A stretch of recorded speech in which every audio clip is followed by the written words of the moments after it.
9. I would say Billy's almost certainly going to give him. Introduce him. Going to try and offer him 2 weights to stick. Meaning passing it somewhere and hoping that Roger sticks it for 11 instead of lagging and perhaps getting on 12. Yeah, he's covering the middle of the board, which I think that's what he should have done. But Roger has the option here of going for 2 or leg, and it looks like he's going to leg. That does cut off quite a bit of board. He hasn't really lagged to the side and let it swing back in much. Most of his have been straight up the middle. And as sometimes happens when you do that, it's a little faster lane, and as we saw there.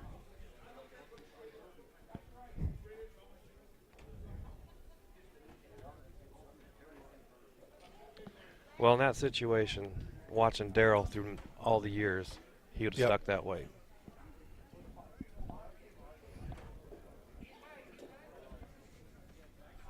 Not saying it would have been the right shot, just. Well, I know that Darrell's a big believer in trying to steal those critical points, steal the 9th point, steal the 12th point, if you can.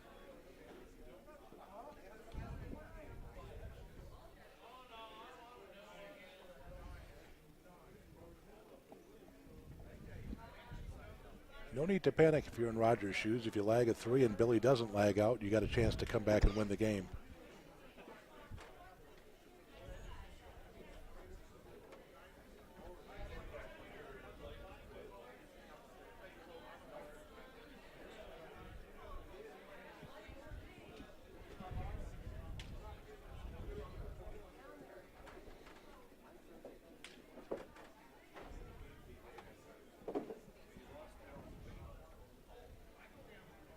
I think Roger's going to try to put a deep deuce in there, or shallow deuce, I mean.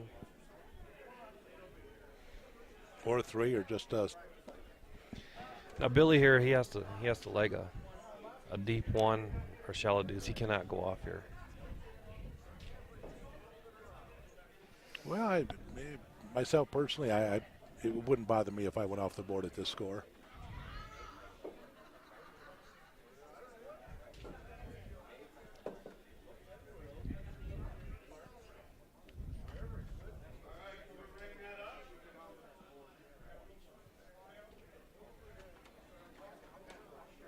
Roger's hammer. Well, that looks a little hot. Yes, it is. Barely. Well, we're looking. Well, that's big. Big difference between 12-9 and 13-9. If Billy keeps any weight on the board now, Roger's going to be tapping. There's no chance he keeps his weight on the board.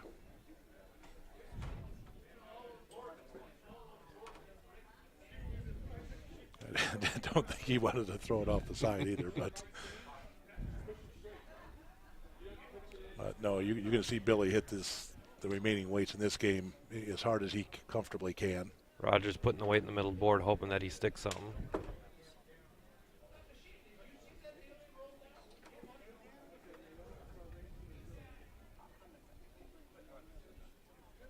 Roger's capable of legging a 4. Absolutely he is.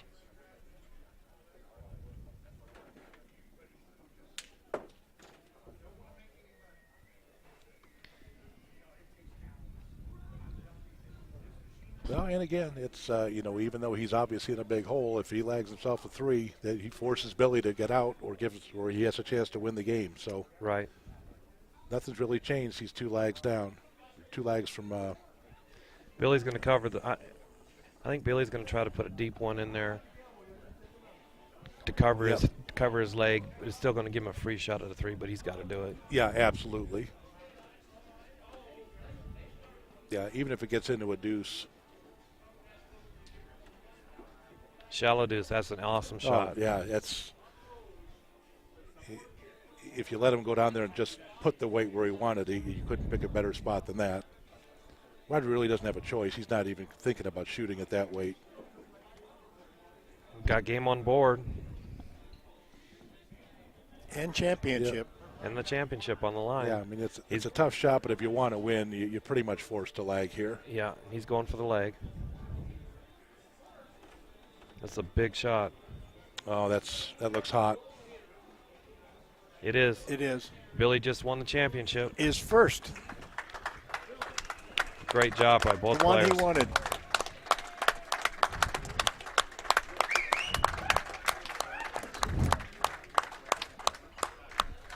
Guys, nice match. Well, as you were talking about, John, coming out of the loser's bracket is not as difficult percentage-wise as you would think it is. That 40% you talked about may go up just a little bit. Might have gone to 41. Well, guys, really enjoyed a championship caliber play by Billy Melton II and his dad here to enjoy it. I think makes it a little sweeter. I'm sure it does. We a special father and son moment coming up here. They can interview him. Yep. Yeah, Bill won it. Bill Senior won it last year, and Billy backed it up this year by winning it. Keep Awesome it in the jobs. family. I think that new nickname is Babe, by the way. Counting that four, calling that 4. Talking about he's not going to tell us what his real nickname is.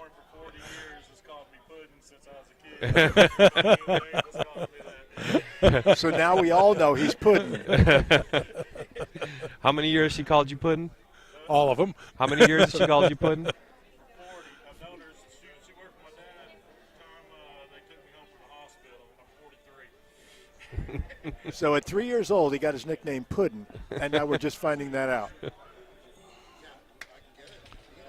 Well, nice payday. Thanks, guys, for calling this championship match. Well done. Yep, Thank you and for we're having going to take us. a little break here, and then we're going to film a little bit of some crazy 8s action. Okay. Which- Anybody got any 5s? What's that? The old game, Crazy 8s card game. Anybody got any 5s? Okay. Nope. All right, guys. We'll be back.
Well, we are back at the Hyatt Regency in downtown Reno. The Sands Regency, Dan.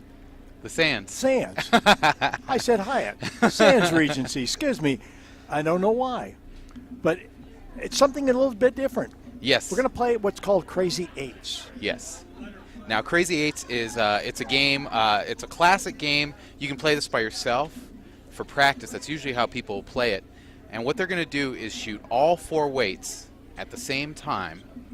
And they have to get those weights past the long foul line. Now, if you're looking at the screen right now, you'll see the zone that they have to get to score into, which is from that just at the top of the North American Shuffleboard Championships logo, anywhere in towards the end of the table. That'll be weights that count. Then they're going to shoot 1 weight at a time at that cluster of weights and try to score as many points as possible. So until all weights are off the table. Well, here we go right now. Somebody just shot 4 weights down. This would be a perfect idea. Now they're going to shoot 1 at a time. It looks like we're watching Daryl Nelson maybe shoot, who's a great player. They're going to shoot 1 at a time down and go for those combos. And the scoring. And the scoring is, if you get all of them off, then whatever your weights that are on there count as that value. So if you leave a 1 on and maybe a 4, then that'll be 5 points total. And what if you don't get them all off? If you don't get them all off, you get what's known as a hick. Some people call it a hickey. And traditionally, you have to pay for that. So if you're playing in a tournament with your buddies, you might have to throw, for me, I'd throw 50 cents in. Some guys will play, you got to pay $20 a hickey or something like that, which would be, what these gamblers are playing for. But for me, it's that's too rich for my blood. But for these guys, I think there's no penalty for hickeys in this particular round. And so you get it at both ends. You go down the board one way and then come back the other way to score. Exactly. In this event, the players are going to go down once with 4 weights and down back with 4 weights, and that's their opportunity to score. If they don't clear the highest score by that point, they lose. If there's a tie, there's going to be 1 more round between those 2 guys, up and back. So you see Daryl Nelson just shot at those, knocked 2 off. He's going to shoot another one right now on what we're watching on the screen just for demonstration purposes. Got those off. That current weight is actually counting as 1 point right now. He's getting ready to lag, and he's ready to make points. So it looks like the weight's going to be... So he gets 2 more weights to lag. Yeah, exactly. So that one counted as a 1, so now he's got 2 working. And, actually, I think we're focused on John's game, John McDermott. He bumped that up to a 2, so it's 4 points all day, it looks like. You are right. John's at the opposite end of the table. Oh, no, that's Daryl. That's Daryl shooting right there. Now, Daryl is, we were talking about Bill Melton a little bit earlier. Daryl is the other guy who's won 6 times total, and he's a total legend. It's just, you just hear about Daryl Nelson the way that he plays, and it's amazing to watch. For about an hour here around board 11. We're going to film some Crazy Eights for TV. If you're not playing in a match, Sounds like John's given the announcement right now to call the pros to the tables.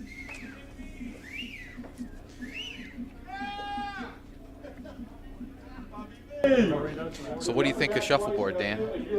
Interesting for a novice. In day 2, it's a little clearer than day 1 because it takes so much. There's so much strategy into it that just trying to figure out what the guys are doing when they're doing is challenging. Absolutely, yeah, and it's like that video that Destiny had done. It really does it. You can learn the game and play it in a second, but it'll take a really long time to actually learn the game. And I believe they're starting now on board 11, which is where we're going to be watching. This is Bobby Voorhees shooting. Looks like he's got all of them off except for 1. You can see a lot of rail shots on this. He's got 1 left, and now he's trying to make points.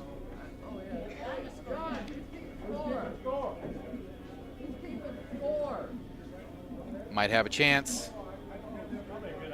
Big. Is that a 4? Is that 4 total? It'll be a 4 total. We'll see. He'll put it up. Yeah, he'll put it up.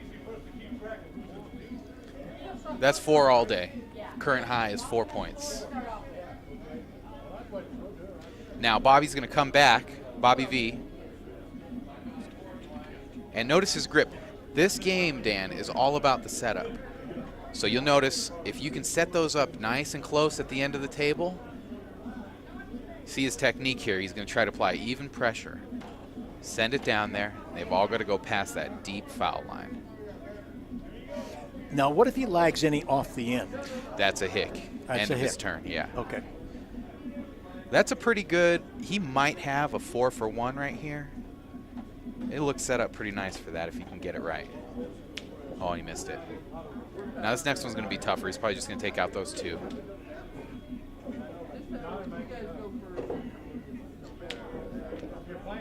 Now he's got to stick this, and then his last one he's going to try to lag. And then he'll lag his last. Yes.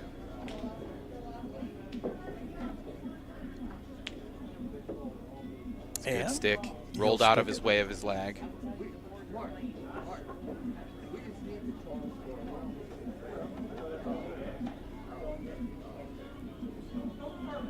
It's a little hot. Oh, not high. Oh. Woo! Now that's a good shot right there. That's 5 all day. That 9 points, that's 9 total. So it's 5 all day. And that might be the one to beat right there. I would not be surprised Yeah. if he won with that frame. You're absolutely But right. we've got literally the monsters of shuffleboard coming up here. I mean, it's a murderer's row. So How many times does he go back? is he going again now? 2 more. Oh, okay. So he'll get a So second he opportunity. gets a second chance right here.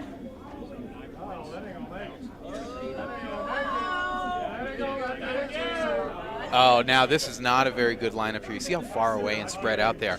That initial shot, he didn't keep them tight and even pressure. Still possible to make points, though. And if anybody can do it, Bobby V can do it. There it is, big There he combo. takes 2 of them off. Yes, sir.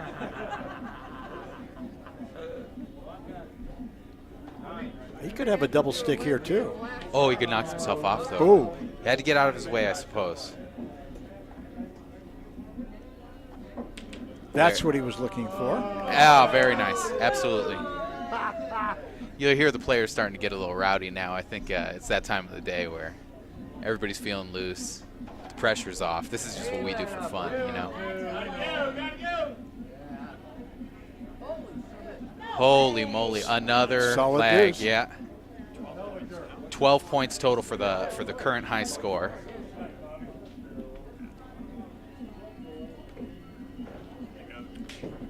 So he's going to want to tighten up. I think hopefully he learned his lesson on that setup shot.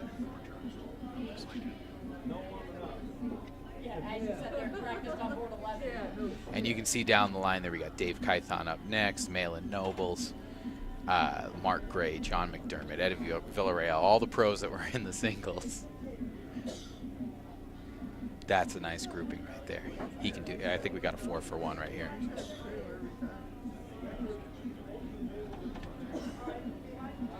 Clear. Oh, too good.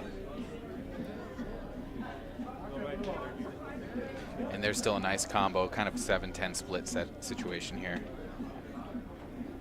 Oh, he missed that. Ooh. Missed that. He wanted that. Now this is very well covered. He's going to have to know how to do what's called a double stick, where he's going to have to run into the back of his blue weight and stick both the object weight and the weight beyond it. And I think he missed it. He opened it up. He's going to have to stick this for 2. I heard him yell heard out him yell. Hickey for 20. Oh, 1. He's not So- pleased with that. So that gives everybody else a really nice chance there. So So he the- ends up with 13. Bobby Voorhees with 13 points is the current leader. And here comes Dave Kython. And I think he's gonna re-wax the table here. These guys are very particular about.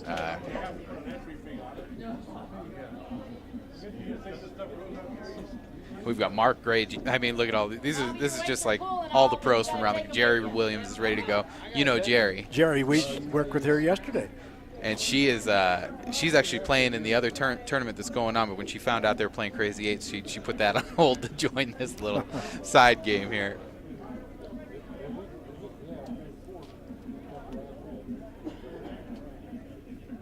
And that's Mark Gray waxing the table.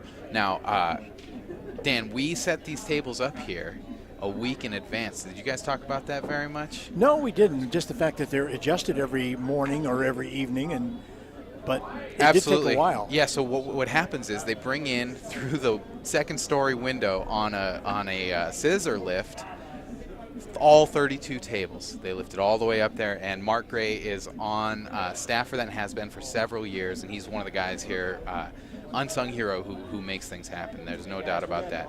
Also a Missouri Hall of Famer, so he's a real good guy, Mark Gray. And looks like Jerry Williams is up here.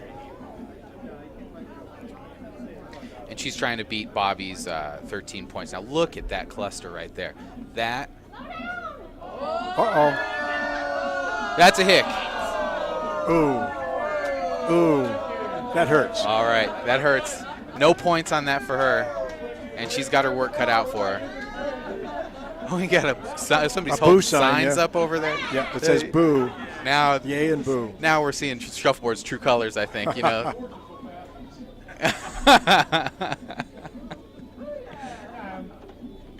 All right, second round. They're still in a good grouping. I mean, they're lined up exactly how you want them to be. This might be another opportunity for a 4-for-1.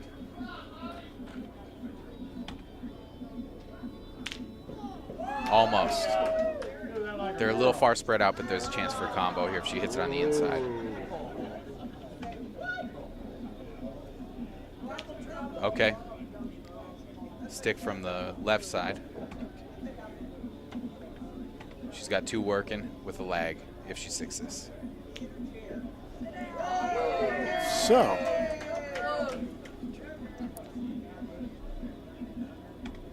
And we did get a chance to see Jerry play, but she is a tough shooter. There's no doubt about that. Solid 2. Yep, that's 4 all day. After her hick, she's going to need to score at least 4 in the next tries here.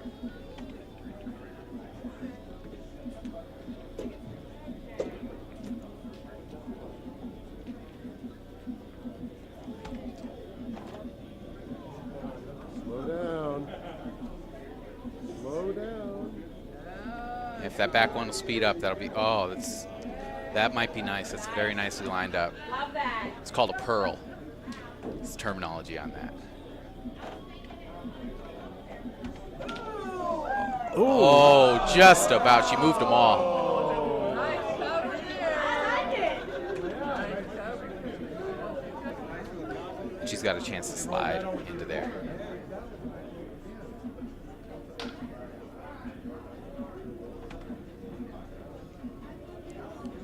That combo's there. Hopefully she doesn't miss it.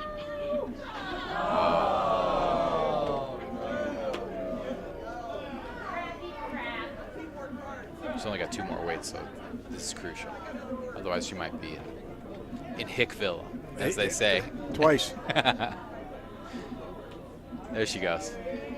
1 more, and that's going to be a deep one. That's going to be big, major points if she can stick it.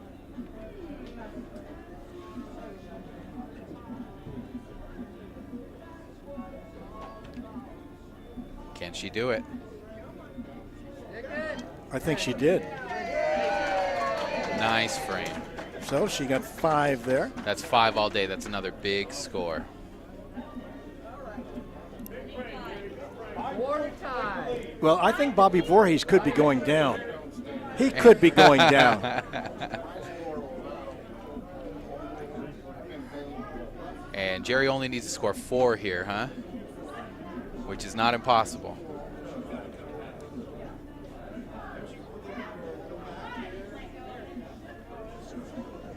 We're giving a bad time because Bobby's standing right in front of us watching Jerry and see if she's going to eliminate him. Yeah, anxiously anticipating the end of this frame here, I'm sure. Oh, all right. interesting. She's got another combo lined up here, but it's a little more difficult. And it looks like she's going to go and try to hit the outside from across the table. Oh, now she's got a double stick. This is a hard shot. Yeah, she's got that red weight covered.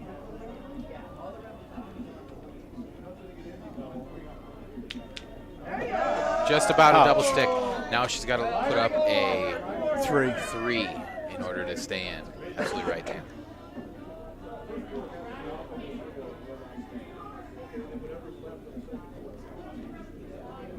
It's like good speed.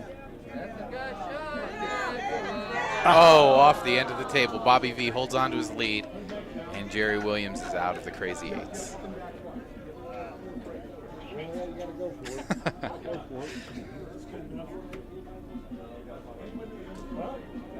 And they're going to clean the table again.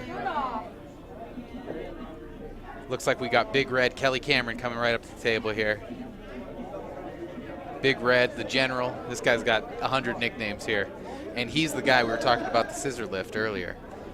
He's the guy riding the scissor lift with the board, and he does a good job. He's the head of the I guess it's the grounds crew, the table crew, or whatever it is. He's in charge. Nice. Big Red, Kelly Cameron. Talking about you.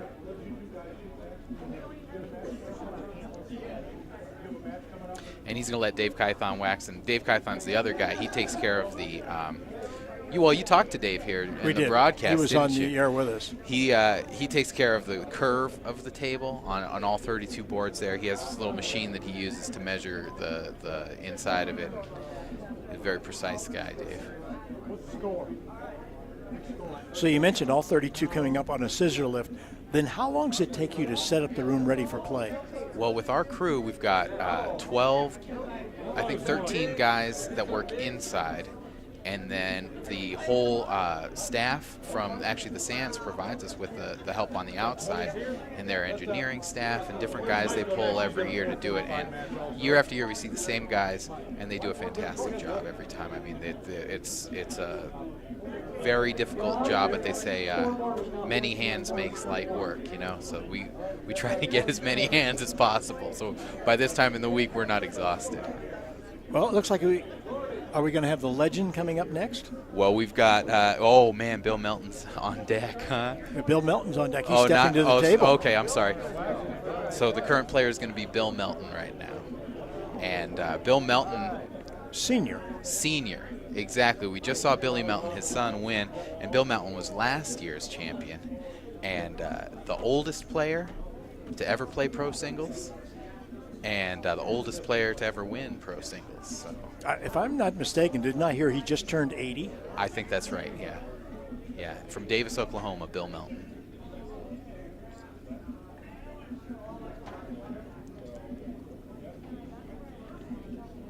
And that's a pretty nice cluster all the way down there. That deep one might even fall into it. 2, close. Foul line in case anybody was not clear on that.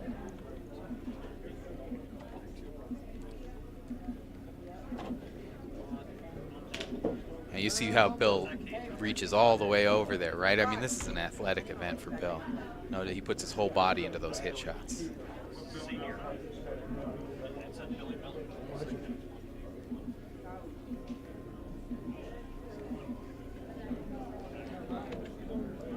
And he likes to hit with his right hand. Oh, 2 sticks in a row. 2-stick combos, I mean. That's what makes him so good. Even at 80 years young, you can see why he won this tournament 6 times. Absolutely, and he has been playing. I don't know if they told you in any of the previous announcers, but him and David Williams Sr. have been playing this game for like 50 plus years. You know, I mean, they were the best then, and they're still the best today. You know.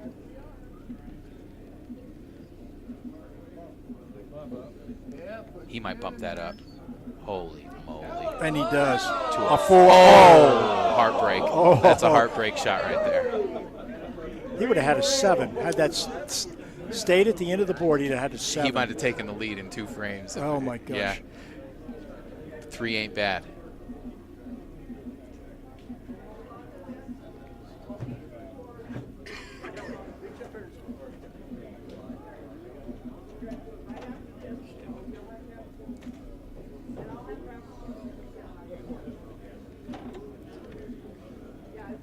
He sends those out kind of spread out, but they're all traveling about the same rate. And looks like 2 separate combo sticks if he wants them.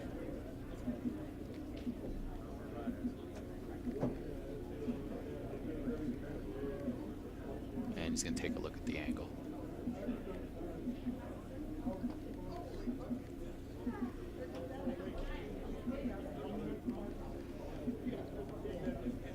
Well, we have not seen a 4 for 1. That 4 for 1 is an elusive gem there, Dan, and we did this a couple years back, and John actually sweetened the pot. He said, if you get a 4 for 1, I'll pay you $20. Wow. Trying to entice, what it does, Sure. it'll entice you to try it, and you don't end up making it, and then John ends up winning, So. Smart, James. Yeah. I wasn't born yesterday, Bill.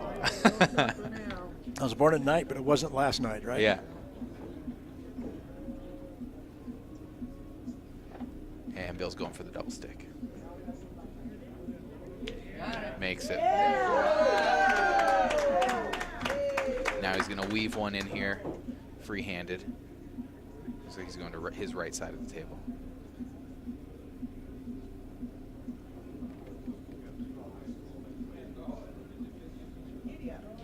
And deep one. So I'll pick up another 3. And that'll make it 6 all day. And he's got another up and back. So if he can get a 3 and a 4, he'll be tied. If he get 2 4s, he's in the lead.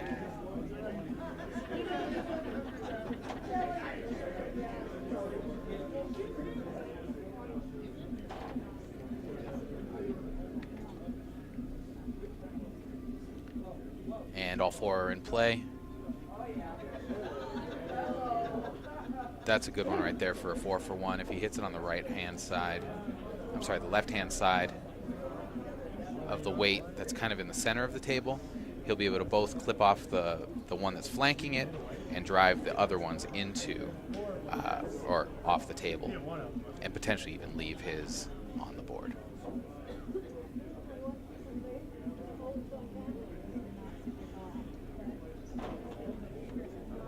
Look at that. Oh, my goodness.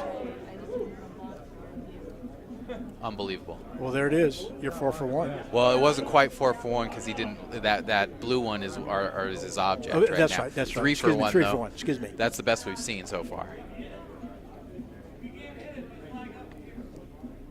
And he sticks that. He's got 2 to score with. Now he only needed to get a 4 and a 3, so we'll see what he does strategically here.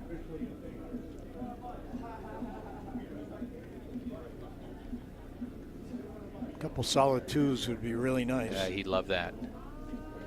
Oh, There's one solid 2. There it is.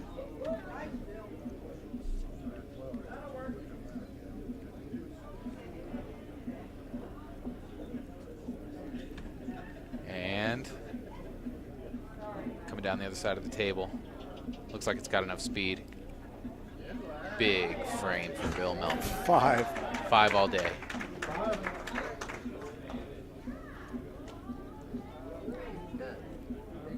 Well, he could easily take the lead. Yeah, absolutely. So he's going to throw all 4 down here, and if he can get these cleared out right away, he'll have an easy chance at the lead.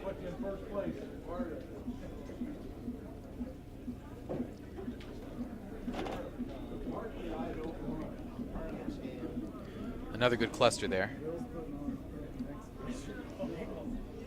Lined up really nice. I can see it right here. If he hits it hard, It gets all 4 of them. gets all 4. He's looking at it. Bill knows every single angle on a shuffleboard table. It's unbelievable. He can play this game with his eyes closed. I don't think you get all 4. I think that third weight will stick.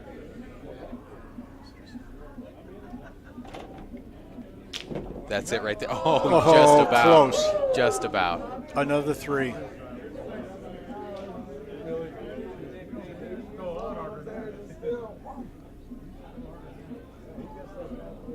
And he's going for a stick, maybe a stick and roll here. Looks like he missed it. It's rare that you see Bill Melton miss. He knows what he needs to do. I can see the sticker. Everybody's laughing but him right now, I'll tell you that. Yeah, and everybody in the room is rooting for him. That's right. That's what he wanted to do the first time. And a roll. Flag of 3. And he's currently tied. All he's got to do is cross the foul line if he wants to take the lead. But my guess is he's going to try to split that into 2 twos for a 4-point frame, if I know Bill. Maybe not.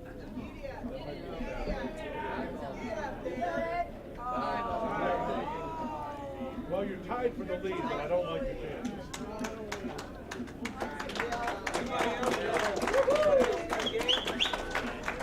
So not bad for a guy that hasn't played in this tournament, but just comes and Oh yeah, for an absolutely. exhibition. And he was actually in the earlier rounds of Was the he? singles. Okay, we yeah. missed him. Okay. Yeah, he didn't make it far enough for the broadcast, but he's a player, that's for sure.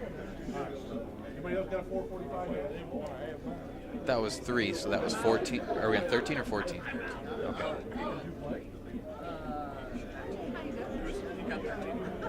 You're in the event. All right, so we have 2 players tied for the lead at 13. Bill Melton and Bobby Voorhees.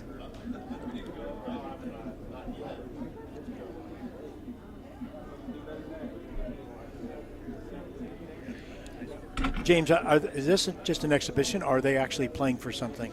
They're playing for $300, but that's John McDermott put that up to. Gotcha.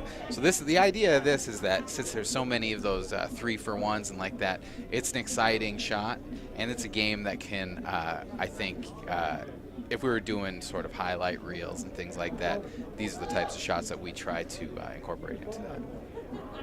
And the other thing about it, it's great because you really don't have to know about the game to score. It's very easy. It's an easy game to play. It's a good, like I said, practice game. And this is a game that anybody who has a shuffleboard table and 5 minutes can play.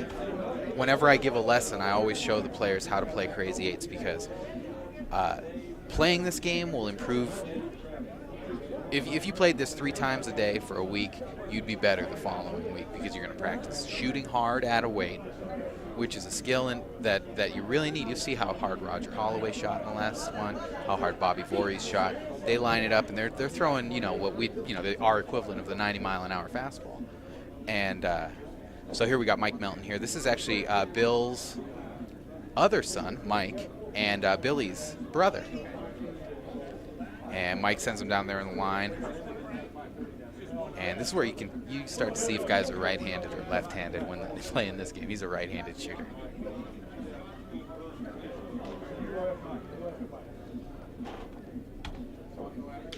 And Mike's another one. He played in the pro singles as well. So the Melton family had no less than 3 family members in the pro singles, which is pretty cool. Oh, there they go. There you go. There's I a think we 3-for-1. saw the wave on the other side of the room there.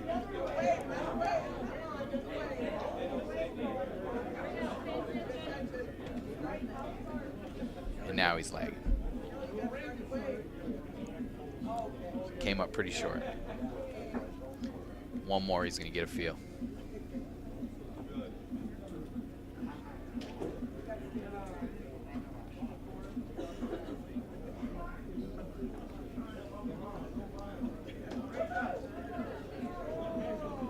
And that's a big 2 points.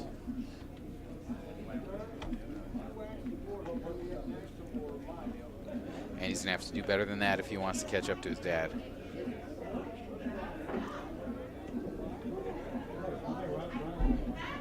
And I was talking to my friend Kenny the other day, Kenny Hawks from Southern California, and he said while back, he went to their house and visited in Davis, Oklahoma, and said they had 4 tables. Holy moly, that is a cluster you want.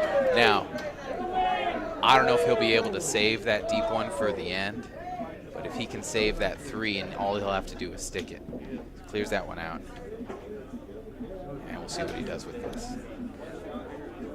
Go ahead and back to your story about your friend Kenny. So my friend Kenny went and visited their place, and he said he was amazed because Bill had 4 sons. They were all pros, and they had 4 tables in the back of their house. Gosh. And they just sent somebody up to kick your ass for a while they were having dinner. You know, you had all the action you want if you went there.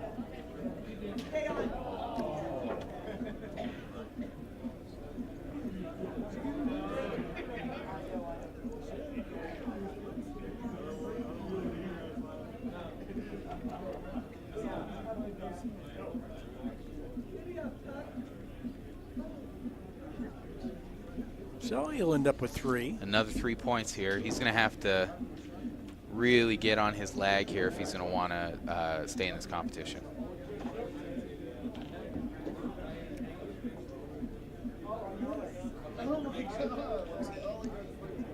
Mike Taylor says that Mike Melton's going to score 14. Is that for you? From you?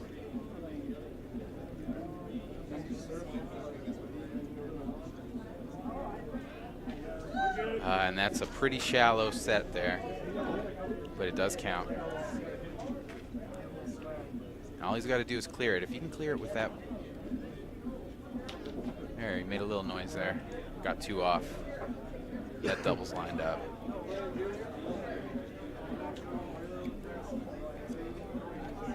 And he's deciding between a rail shot and a thumb shot. Looks like he decided on a thumb shot. Comes all the way down. Right at it. Just barely missed. One more time from the rail. Stick it, and then he's got the lag. Oh, and he missed it. This is a must-stick situation now. He doesn't have any other choice. If not, that's a hick. Sticks it. 1 point.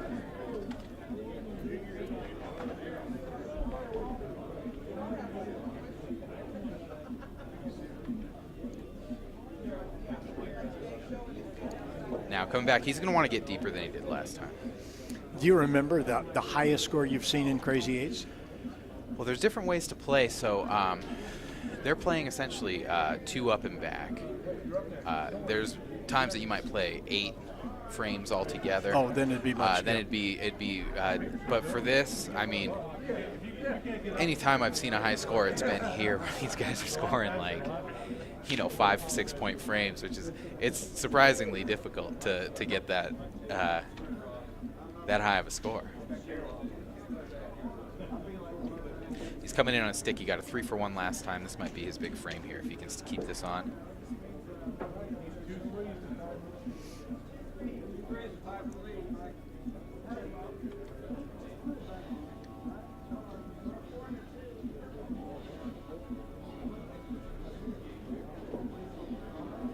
And here he goes. Coming down the table. I don't know if it has enough speed. Comes up just short of the 1. He's got 1 more, so that was a pretty good feel for him.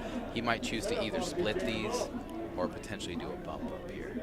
Yeah, well, he's covered the middle of the board, so it's going to be a tough shot to go around if he wants. You're absolutely right. So he's coming up the center. And if he just clicks that. Oh, he came up short on that too, so that's 3. So a total of 9. Total of 9, and Mike Melton's out of this. Joins Jerry Williams.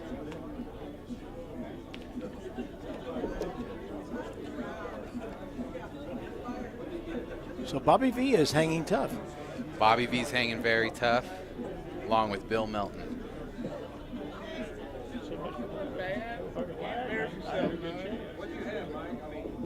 Looks like we've got Mike Taylor next. Now, Mike Taylor has been ranked the #1 player according to the Bowers rating for a number of years. Very good player from Austin, Texas, no doubt about that. I don't have enough good things to say about Mike Taylor's game. It's just when he shoots, he can make the weights do exactly what he wants them to do, which is not always the case for most players, No, it's a hope and a prayer for most. Yeah, exactly. And he's just as tough as they come, too, just as far as mental toughness in the stretch of a tournament at the end of a game. Nobody can close out like him.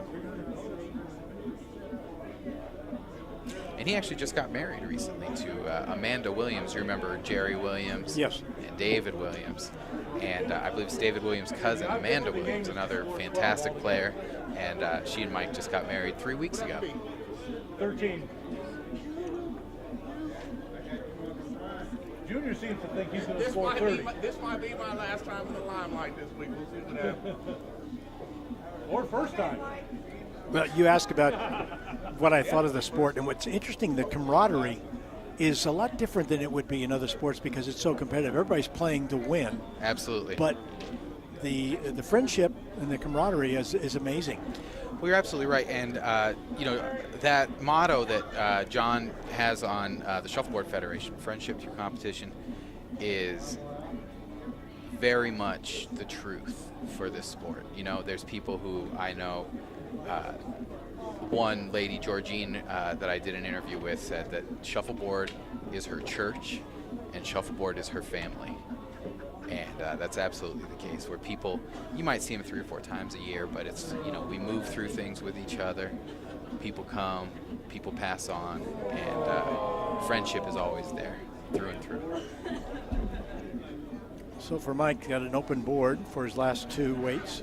And that's a dangerous situation for everybody else right now because he knows how to put one down there. Let's see if he can get one in. Came a little short. That's a good measure for him. He's going to just throw it a little harder on this next try.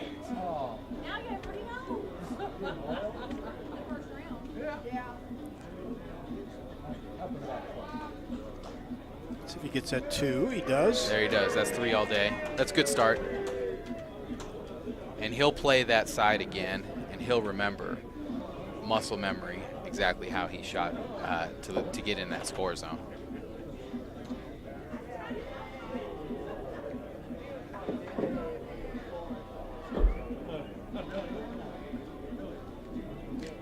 So here comes his cluster.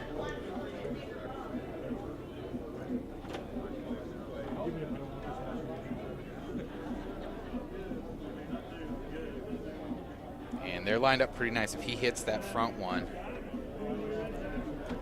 he'll definitely get 3. We've got the back 2.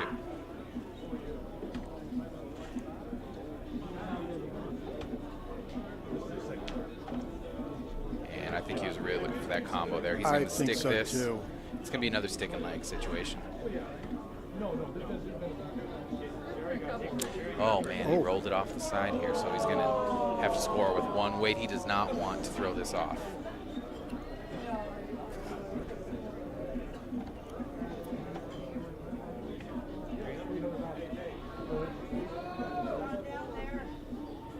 And that's another big 2 points. And that's huge. That's usually how, if most people score 2 in this game. And that's the minimum necessary for him to stay in this game. And he's got 2 more frames to catch up to 13 there.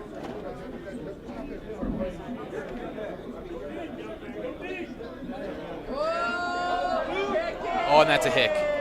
Oh. Well, that's got to be pretty disappointing because he was going in looking for 14. Yeah, that's what he was. His prediction was 14 for himself. So he's going to have to score 9 points here, which is not impossible. If anybody can do it, he can.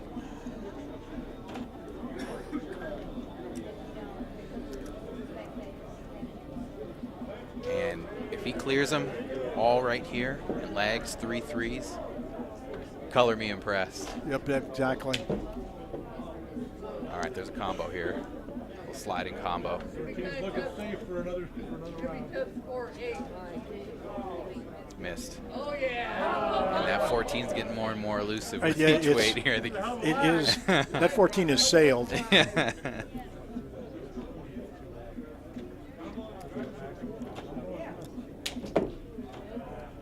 he needs a hick here just to score 1. I mean, or instead of 1 to avoid the hick, that is. Hick And anyway. doesn't get it. Low score. Oh. And Jim Payne, our friend Jim Payne, said there's a new low score. And these guys talk plenty of trash, that's for sure. Gotta be a 5.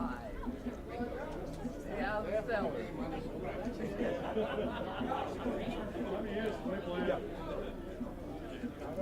And it looks like we got next here David Williams Jr., who we saw play in the first match against Roger Holloway. And David Williams Jr. is no doubt one of the best players in the world. I was talking to his dad, David Williams Sr., and David Williams Sr. used to play with Bill Melton as doubles partners. And his opinion of the best player in the world is his son, David Jr. Wow. Which is that doesn't get handed out lightly, you know. Not yet. I'm gonna let everybody have some fun, then I'm gonna rob it the $200 first prize and have to pay anybody. And you see David Williams Jr. is wearing that Summit Shuffleboard hat. A lot of people really like their apparel there at Summit Shuffleboard. A good friend of mine, Ross, from Norfolk, Nebraska, came out with that company just a couple years back, and they're really taking off. They put out some nice products, including their hats and sweatshirts to keep you warm. And in a shuffleboard room, you need to keep warm. You're absolutely right about that. They keep the temperature low here so that the boards play a little bit faster. You get some more flow. And looks like he might start off with a hick. Boy, not one of those weights stayed on. He was a little strong.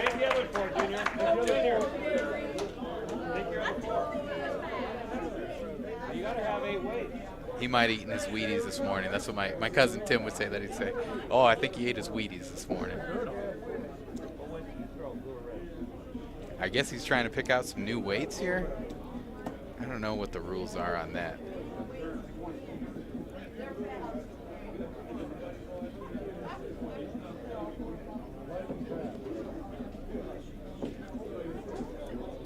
You know the old story, but it's not the arrow, it's the Indian. There you go. You're absolutely right. There's a lot of truth in that, and I think I'm going to repeat that probably 100 times before the week is through. You always hear people complaining about one thing or another, you know, but they never complain about the one thing that they have control over, which is their own weight, their own arm, their own, you know. Here's that left hand. Here's that left hand. There it goes. 2 out. And this is an easy stick here.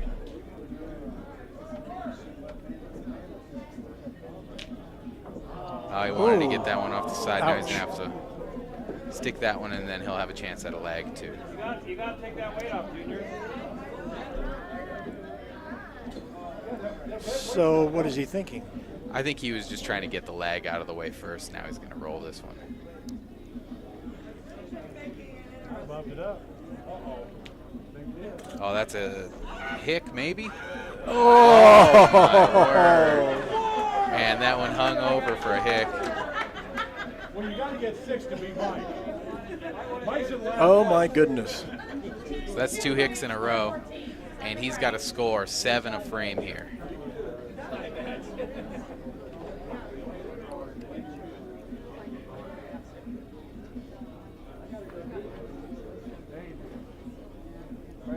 It's all about that grouping there. So here he comes. Puts out the release. Staying tight. Got one dragger on it. And he's going to try to hit that dragger into the 3 weights that are closest together there. That's what makes this game so much fun. He's probably going to go right-handed. There he goes. Right-handed spread shot. Nicely done. Nicely done. A 3-1. Absolutely. Now there's going to be a little bit of a finesse shot here to kind of pick out that deeper red one. If he bumps it up and out, that's not the end of the world. But remember, he's got to score 7 here. So if he sticks this, he's going to want to roll that into 2.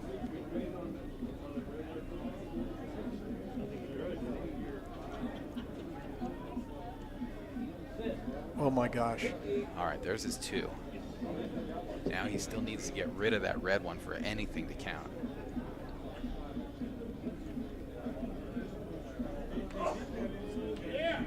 And there it is. So? That's 5 5 of what he needed. You're ahead of Taylor.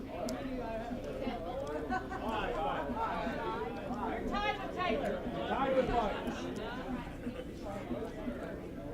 Now 8 will keep him in the game, you know. That's not impossible. 9's a little tougher. I once was at a Crazy Eights tournament, and this Joe Muniz, a recent California Shuffleboard Hall of Fame inductee, put out a bet. He said, if anybody bumps and hangs 2 4s, I'll pay him $200. And everybody goes for it, and then Joe wins the tournament. Got it. Because they just wanted that $200, you know.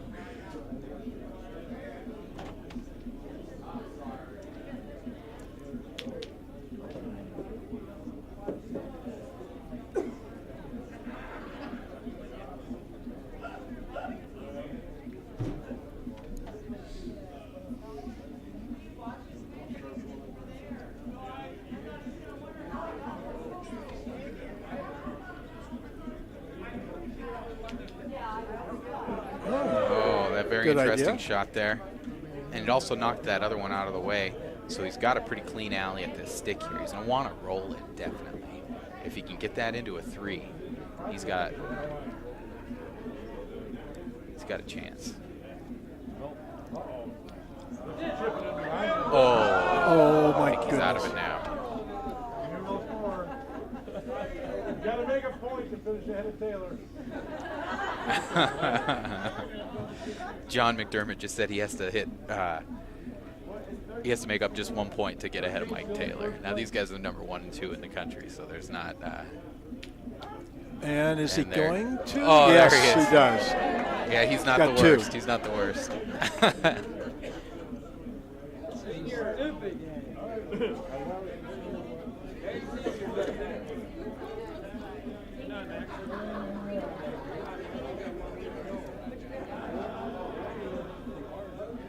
And now we've got David Williams Sr., it looks like, coming up next. That's David Jr.'s father, who we were just mentioning in the broadcast.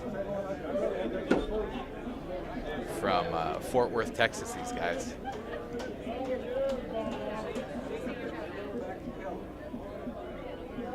We've got Brian Peterson and Big Red Kelly Cameron waxing the table. Both of these guys are on the setup crew. And Brian's from Oregon and sells his own weight caps, and he's getting into the shuffleboard business a little bit too himself.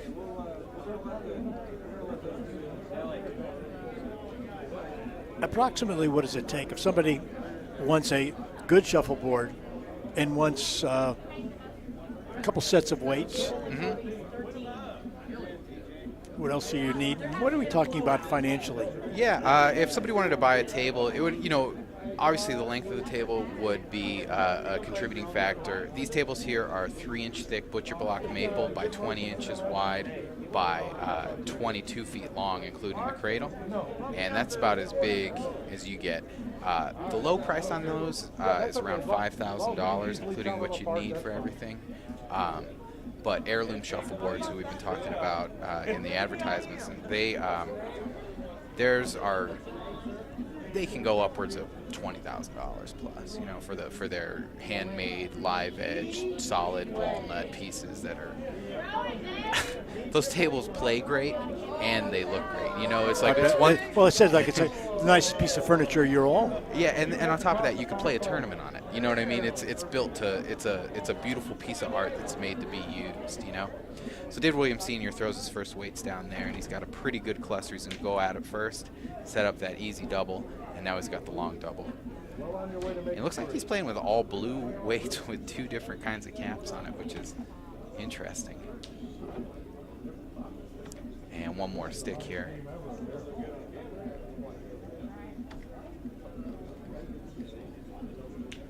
And he's got one more for his moneymaker.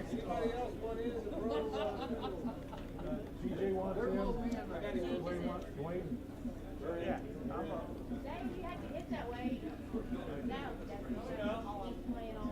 And he comes in just shy of the 2 line.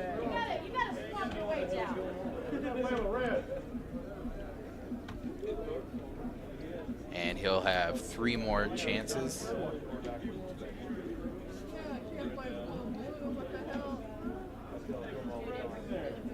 So he sets up for his pearl here for his cluster. Looks like he's putting good pressure on all 4 weights. And his release. The one thing we have not talked about during the 2 days of our streaming telecast is we've talked about weights. Yeah. But we haven't talked about how much they really all weigh.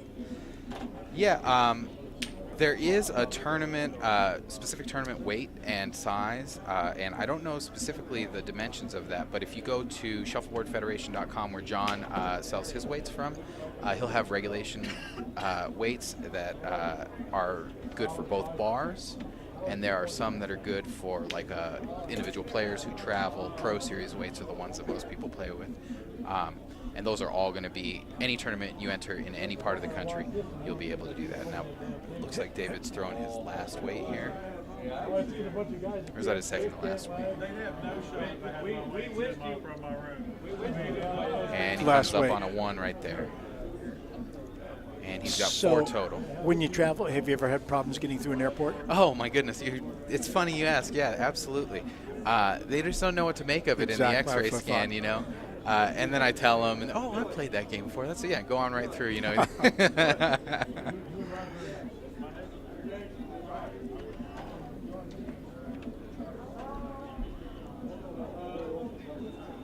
And most people take them as carry-on too. And there we go. That's a nice lineup there. He's going to come across the table. Oh, he was hoping for at least a combo there. He's coming at that line the same way. And he's clicked off 2 in a row with that same line. He's going to try it a 3rd time. Left-handed. That's a combo. There's the combo he needed. So now let's see if he can lag a 3.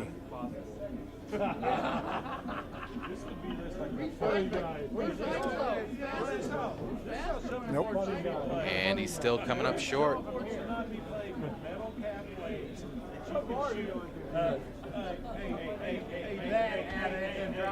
Now he needs to score. Is that 8 points? Yeah, he needs 8. And you know, when we first saw Bobby Voorhees throw that 13, I thought, that's going to be good, but maybe not tops. But now nobody can get close. Well, that's why I said when I saw that score, I was like, that's a big frame for up and back twice.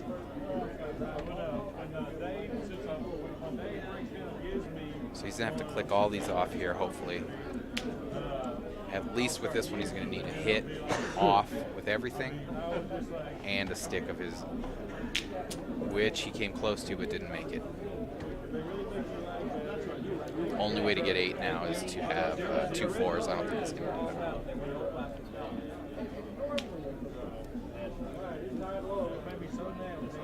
Lag of 4, you'll be ahead of the And he's going to give it his all. Nothing keeping him from giving it a ride now. Good looking 3. Yep.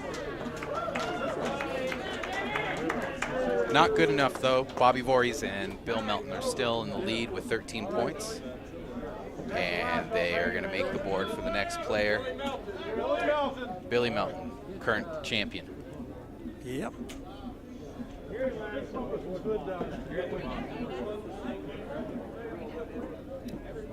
And this is the board in which he had to win to go to the finals. That's absolutely right. And it's, I mean, to come out of the loser's bracket and then win the match, that is a very difficult thing to do. The whole match was set up in Roger's favor, and that feat to do that is it's very commendable for sure. He had to win 2 out of 3 in the first, and then he swept the championship. He won the that's it. back-to-back. Well, he knew he had to run over him because if he let up for 1 second, essentially Roger had 6 chances to win the whole thing, you know, and he only had 3. So.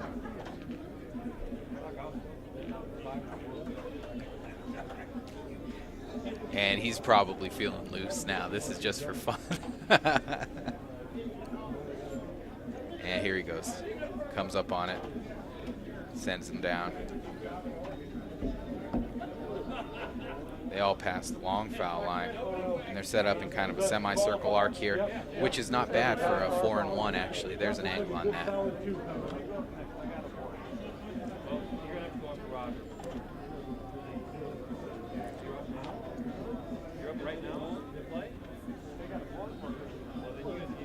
And with his second weight, sends it down. There's his combo. Easy stick now.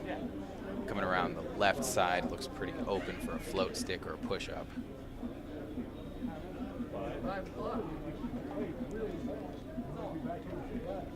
He went for the double stick, Ooh. and he got it out of there, which is what he needed to do just to score. And now he's got his final shot.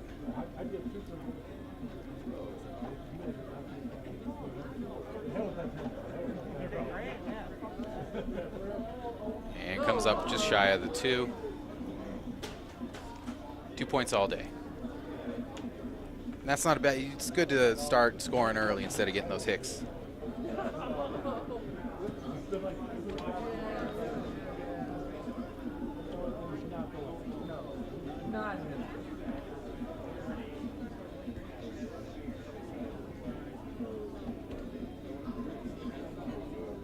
See how close he can keep these together. He didn't have clustered the last one very well, and this one is not a lot better. Not too much. It's a little better on the last ones though. So if he sends that one little drag weight into that cluster, there's a chance for it. And he's lined up nicely on that. Got 2 out of the way. That's good.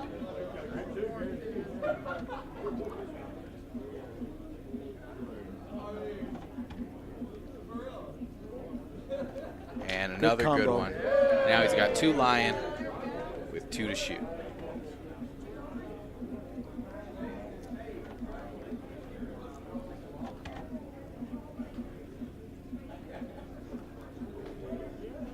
That's on the line. It's on the line. This might be an opportunity where we might see if he wanted to split those into 2 2s for a 6-point total frame. That'd be a big move. He might be going for that. That's a chance. That's got a chance. He sure is. Oh, he bumped it off. That was a nice try. He had to go for it. 3 points all day for a total of 5. And he's got 2 more frames to catch up to 13 to catch his dad. Friendly rivalry, I'm sure.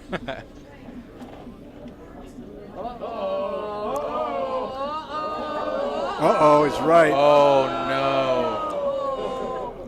no. And there he goes. That's a hick for him. He's got one more chance to score 8 points in 1 frame. He just about did it last time. I mean, if he got him down there a little further.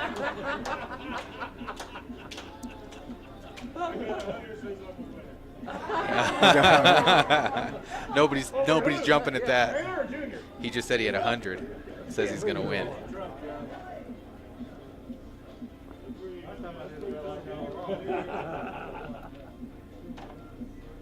And he grabs the cluster. Sends down. And let's see if anybody took that bet. Very nice, very deep.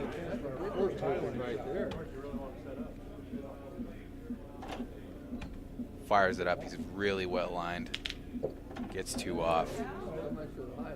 He's got another combo if he wants it, or he can stick and roll both of those into 2s and then have a chance to go out. Yeah, I know, that's crazy.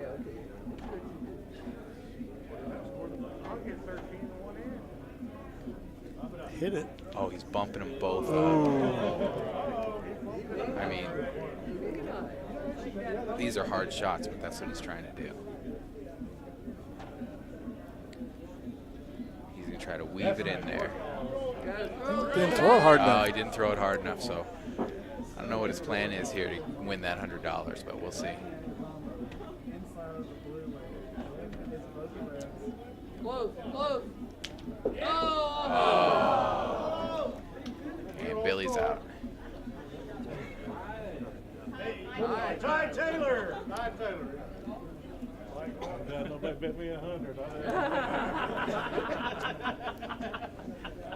Roger!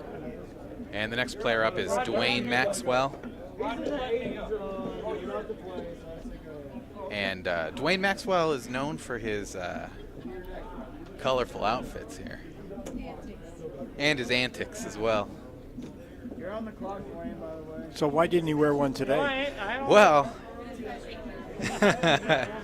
he was I think he was wearing like an outfit straight out of the 1960s, like Haight-Ashbury, and now he looks like he can fit in on the golf course in Florida or something now. Right now, it just isn't a good look. I think you got the wrong pair And Dwayne comes from Phoenix, Arizona. There's a lot of players from that area, and they play at Stinger's Bar in Phoenix, Arizona. And Al Salazar is a pro that plays out of there. Dwayne is a pro that plays out of there. And they've got a lot of players in the Division 1, 2s, and 3s that are, and Dwayne and Al are teaching them right. You know, they're tough in all the divisions. If you paid more than $6 for those, you got robbed. I got robbed. Hey, no, you got to put all 4 weights on top of each other. Looks like Dwayne's throwing left-handed. I don't know if he's naturally left-handed or not. He gets past the line. He's got 2 easy combos.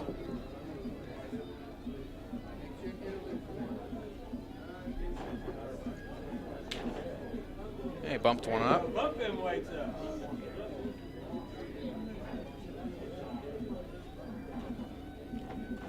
And another one. He's got an easy stick and a lag. Stand back and cover it. Going at it left-handed with a slight spread shot. Good release. Looks like he's lined right up on it. No problem. All over it, man. All over it. I'll bump it up a bit.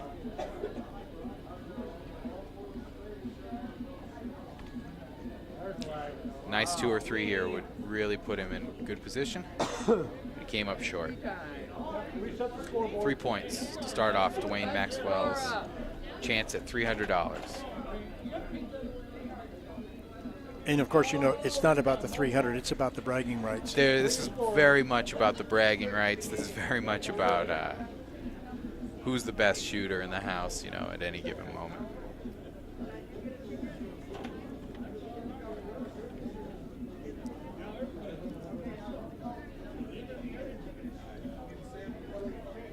And those are lined up pretty good, I think, for a 3-for-1 on the first shot and then a stick on the second one with 2 lags. That's what he's trying for anyway. Almost got it. Now he's got to do a little bit of work here.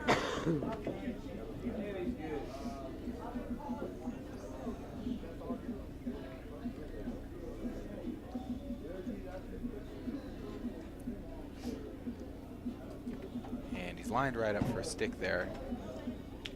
Easily done. Now he's going to do one more, and then he'll have 1 weight to lag with if he sticks this. Very nice shot. It's going to float right in. Even get out of the way a little bit. Oh, that's been a good shot.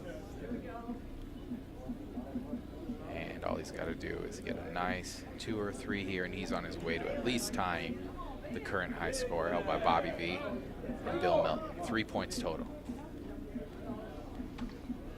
So a pair of 3s takes him to 6. Takes him to 6. He's got a chance to go. Come on now. He's got to score at least 4. 4 and a 3 in these next 2. That's not very tough at all for the pros. Don't be talking me into something. And these guys are all trying to get in his head there. They're getting rowdy now.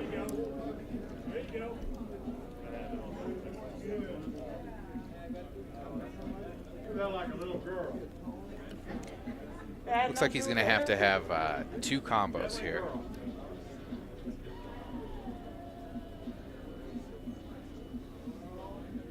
There might be an angle if he got him dead center there. Or he got them both. Oh, just about.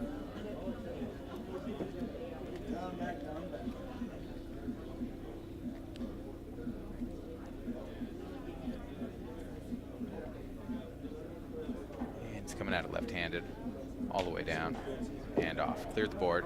Now he's got a chance at leg. A couple deuces put him in pretty good shape. Absolutely. 13 is looking safe for. Well, he'll need to do something Come here. on, D-Wayne.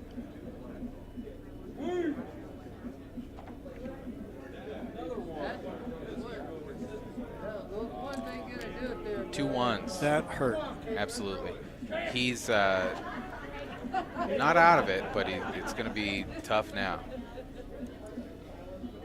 He's going to have a big frame, and I don't think he's lagged once yet on his No, upper he hasn't. back. Yeah. So he better come up on a field real quick, get this one as deep as possible without going off, and he might have a shot. Coach him up there, Kelly.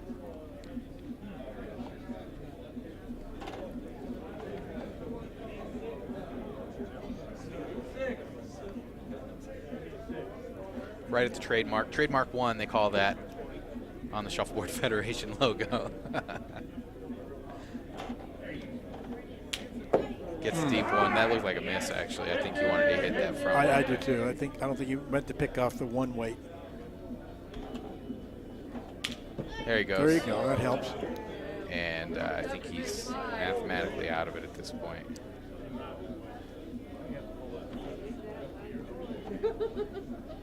Out of that way to get 6, huh? And nothing to keep him trying to throw 4 here and at least make a little noise. Lag of 4, not 4 altogether.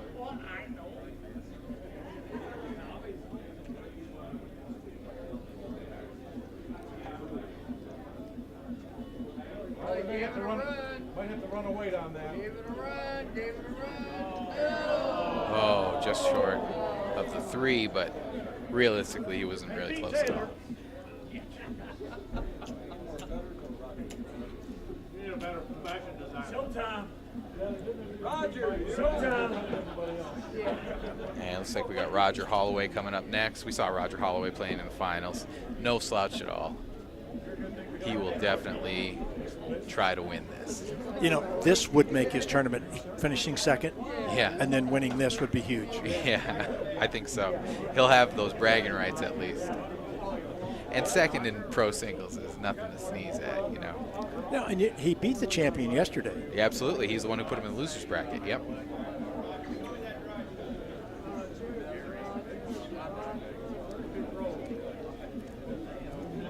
And Roger is from Houston, Texas, and he runs a group on Facebook called the Instructor's Corner. Did John mention that at all? It was in the notes you gave me, and I saw that. Yeah. So the Instructor's Corner is a really cool group that you can go to on Facebook, where if you have a question about technique or strategy, you can ask Roger. Now look at this lineup here. This is the first one. He likes it. He's not doing a diamond pattern. He's doing a straight up and down pattern. I've only seen one other person ever do that, and it wasn't him. So we'll see how this works for him. This might be something to talk about in the Instructor's Corner. Yeah, ask him why he's doing that. Why are you doing it in that particular formation? There's 2 off the board, and you see Roger throw those fastballs, you know, one right after the other. I think one of the reasons I can see why, James, is because he throws so hard, and if they line up, he could take a 4-1 very easily. Oh, yeah, you'll have the momentum for sure to slide into a deeper one down the line. So he stuck that one up. He's got one to make a little noise here. Let's see what he does.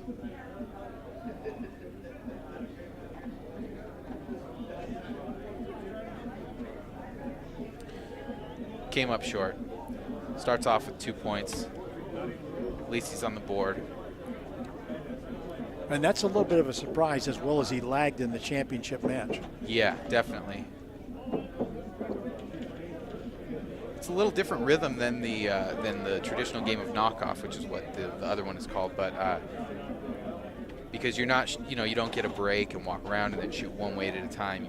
You can start to develop a stroke pretty quickly on those hit weights, and then if you have to lag right after that, your arm might be used to throwing harder. So the lags can be a little bit more tough to come by on crazy eights. Well, the first time you mentioned he had all the weights in line, he was, I think, experimenting with that. You think so? Yeah. Yeah, he wasn't quite doing that on this one. Was he doing a diamond pattern on he the did last a diamond pattern, yep.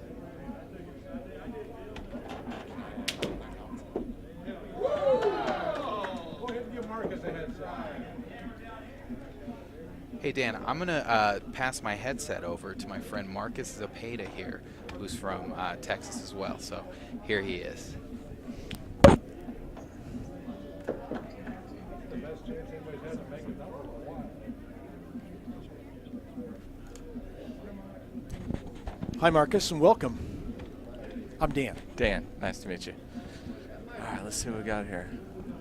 Well, we got 13 to beat.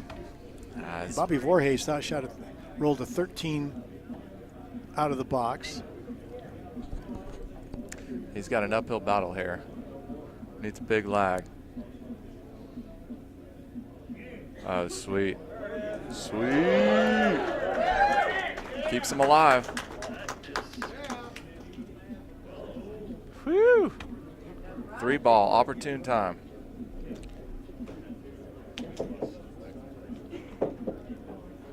Let's see how aggressive he gets here. Just before you stepped in, Marcus, he didn't use the diamond pattern the first time. He's used it the last 2 times. I don't know if you saw that or not. I saw that. It was a very interesting technique he used last frame. I think he was experimenting to see how well they stayed together, and they didn't stay together as well as he wanted. Yeah, he doesn't really like this either. A little too much separation here. Can't clear them all.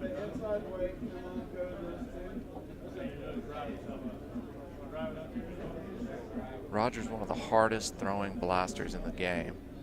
Not many people throw it harder than him.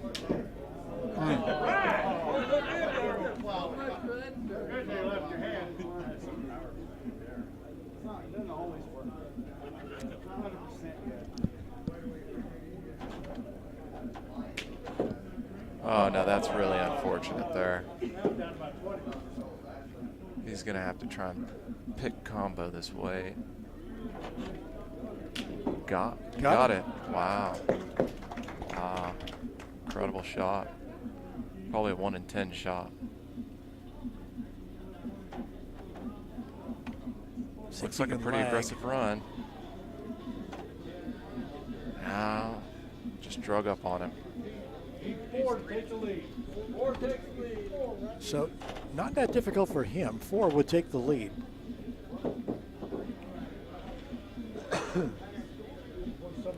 Yeah, I'd say it's about a coin flip at this point.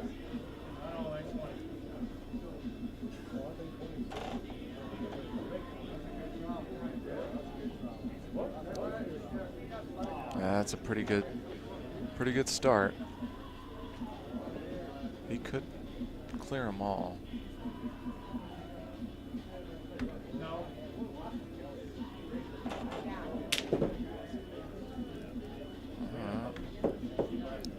He really needs to stick this shorter weight, comboing them both off.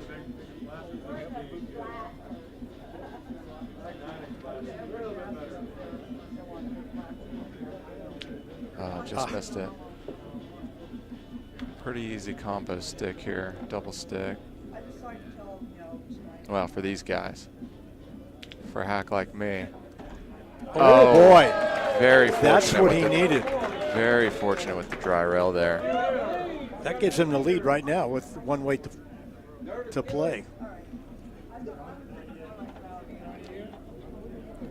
He's going for the throat. 15. Ran into his own weight. He might have snuck by. Good showing though. Good showing.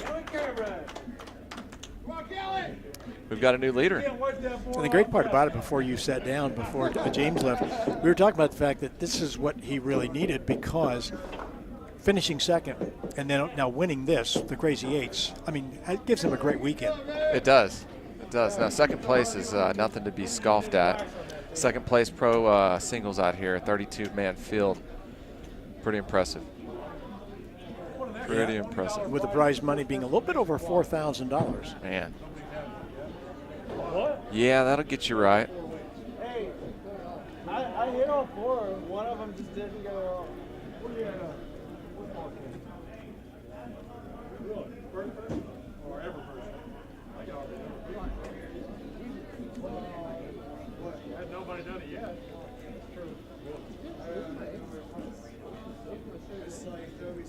No, Kelly, then Gio, and then Jay Cochran.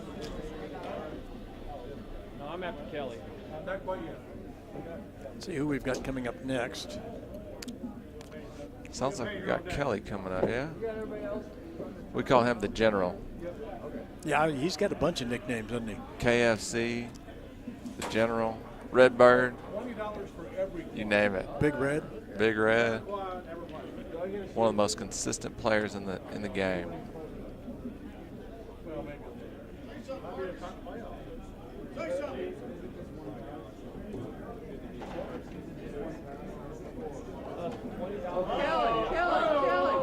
Look out.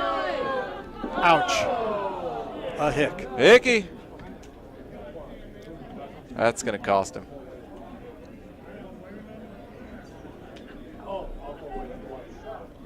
Little adrenaline surge there.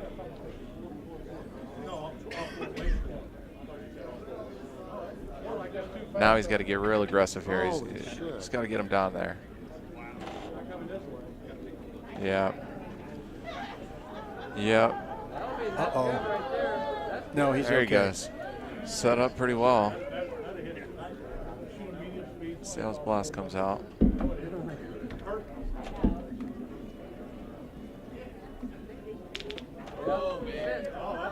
No, that's not bad. He's going to try and stick the short one, I believe. Now he's going right after the deep one right away.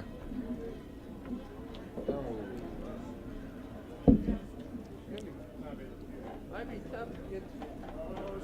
Ah, there's a big, that's an unforced error right there. It'll be tough to get Ouch. live. Got up there a little quick.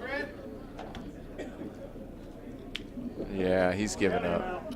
He's giving up. He said, I'm out.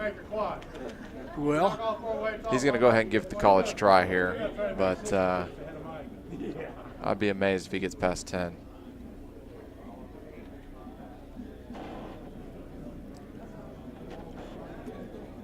well, that's his best cluster. That's a good little He's got to go a little bit.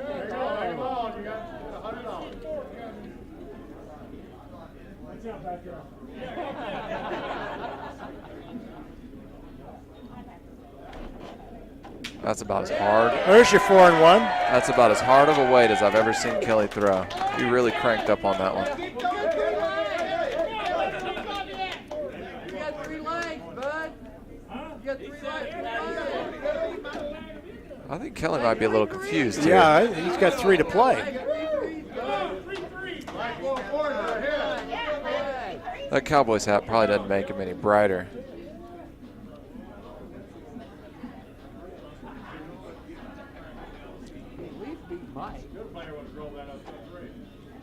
Oh, that's no good.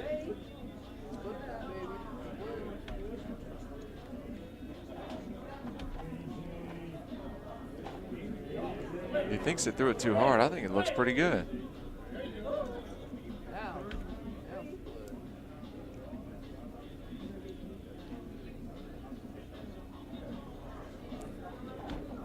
Trying to. He's going for another bump.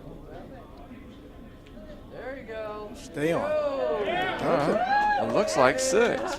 No, it might have only been 5. I think it's 5. I think he's on the line. All at one time? Yeah.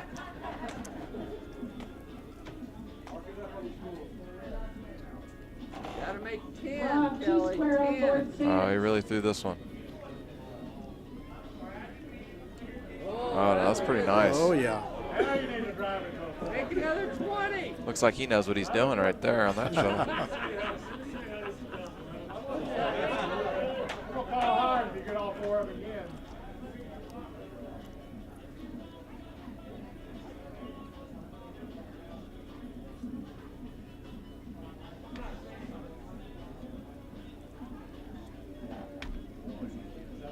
Soft stick. What's that? All right, this is a very interesting play here. He's setting up on the cluster of weights. Nearly unheard of in this game. Wow. Whoops. This could get interesting here. I mean, he's got opportunity.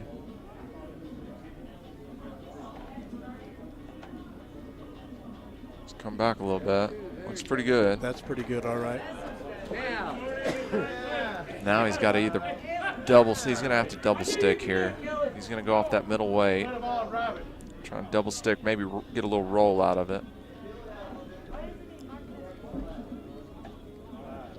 Nope, ain't got it. He went after Missed it. that. Oh, Good effort.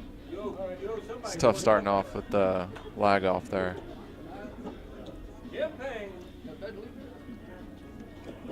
Dave Kycon's next.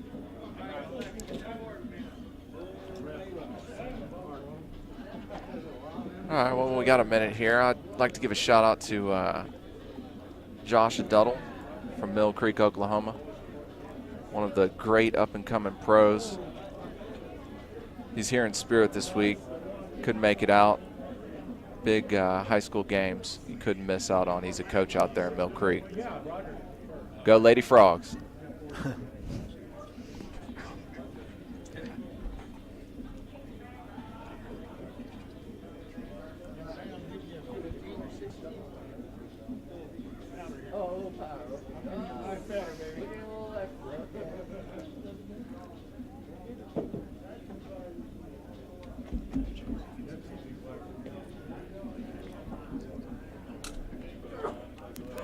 Potter.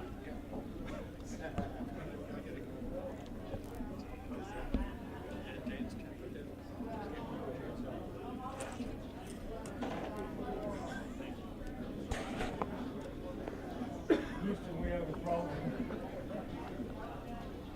Hey, you can't find a $10 game? Nice grouping. Sabata. Mark, I never felt like my 20. Can't find a $10 game?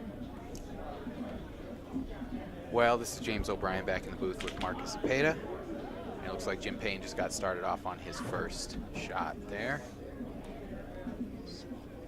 What do you think the angle is right there, Marcus? Well, he's going to have to stick one of those weights. Oh, this doesn't look good. That was unintended. Yep.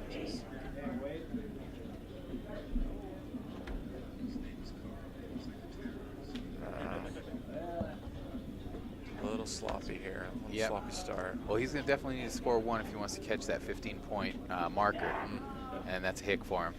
So he's got 3 chances. He's going to have to average 5 points a frame for the next 3 frames. Well, he's the type of guy that can do it. You know, he can lag 3, 3, 3 after blasting them off. Great lagger here, Jim is. And was it 2 years ago or 3 years ago that Jim won singles in the, I think he won here in Southwest Open, Williams Melton, and the New Year's tournament. It was just like he had a great streak there. So I'm trying to think, who won last year? Last year, first place was Bill Melton. Bill, that's right. And the year before that was,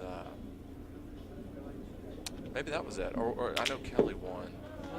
Kelly won in there too. Yeah, all these guys have been hurt. I think he won in 2012. You know, Jim might have won in 2013. Yeah, might have been.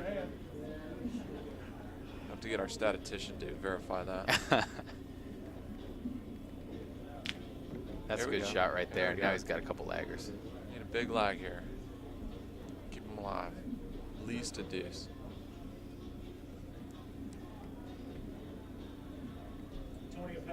And it looks like it's going to come up short. You know, those freehand lags have been real tough these days. Especially going across the chop at the center of the table. But, I mean, realistically, though, the board was just waxed. You know, each of these guys is playing on a fresh table. But then again, Billy showed us that freehand lag was working this week. Yep. Did it beautifully all week. It's a pretty nice grouping going down there. It's going to stay tight. Oh, we had a little leader there. That's not bad, though. If he can clear those 3 out and use that as a backboard, he's going to be able to have a big frame here. Yeah, he could hypothetically score 5 or 6 here if he gets a go. Oh, big miss. You don't see Jim Payne hop a weight like that. Hop a weight, that's a Texas thing, right? Oh, that's not what y'all say over there? Nowhere else. No, I was just saying that for you. What do y'all say? Miss. Miss? Yeah.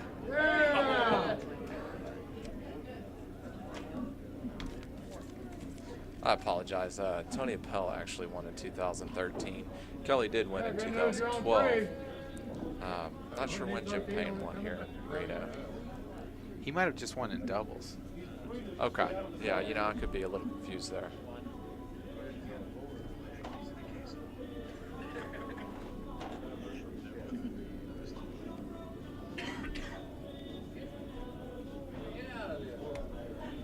That's a pretty good grouping there. If he can just clear out that front one, maybe even drive it into the other 3. Looks like he's going for those ones first. Pinched that one. Now he's got a long combo.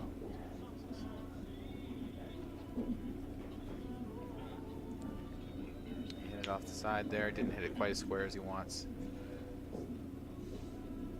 Third weight. Sticks it right up. Now here's a chance for a lag. He's going to need to do something here if he wants to take the lead.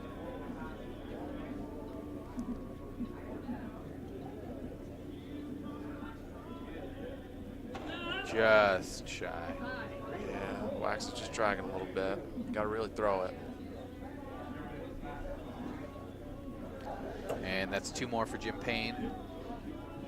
And the end of his tournament life here in the Crazy Eights event. Looks like we got Dave Kython coming up next. And we got to hear Dave Kython do some commentary in the last couple matches. And he's from currently. Yeah, where is he from? I think he's out near, he plays at Volcanoes right now. Yeah, I'm kind of confused in that. I thought he lived in California for a while. And then He was in California for a while and started out in Northern California, and then he just moved to Southern California. And now he's in Texas. And you see these guys, all the pros wearing this all-star shuffleboard gear. That's his company. It's a new startup, I hear. Yeah. Yep. Him and Jim Lynch.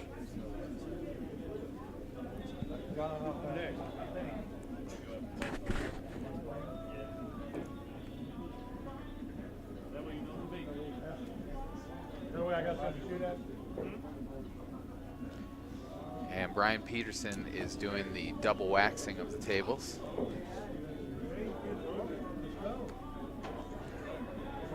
All right, let's see what Kython's got here. Dave Kython's shooting the Shuffleboard Federation Series 20s Black Widow weights, which are available at shuffleboardfederation.com. Sends them down the board, and look how even those weights go. They just stay perfectly there. Little leader there, and that's more of the pressure of the board, and it's a little short, like you're saying, on the board. Is that right, Marcus? Yeah, yeah. I really wish it could have got down that little bit past the emblem, I believe. But for a first lineup, that's not bad. If he can, there he goes. Yeah, that's not bad at all. If he can stick this and have 2 legs, he's going to have a shot at being able to win here. Using the span shot here, increase the chances of the stick. Very good stick.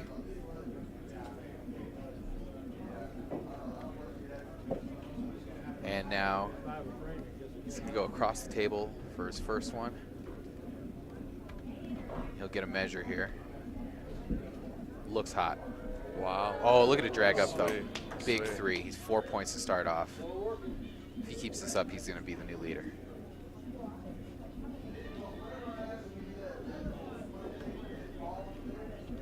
And you see he lagged right-handed first time, left-handed the second time. And that's just to stay out of his own way. 5 points. Looks like he's going to mark up right now. Not a bad start. 4 points. Oh, that's 5. Yeah. Yeah, there it is.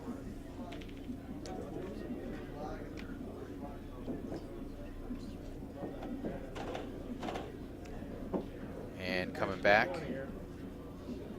See how even these weights play on the way back.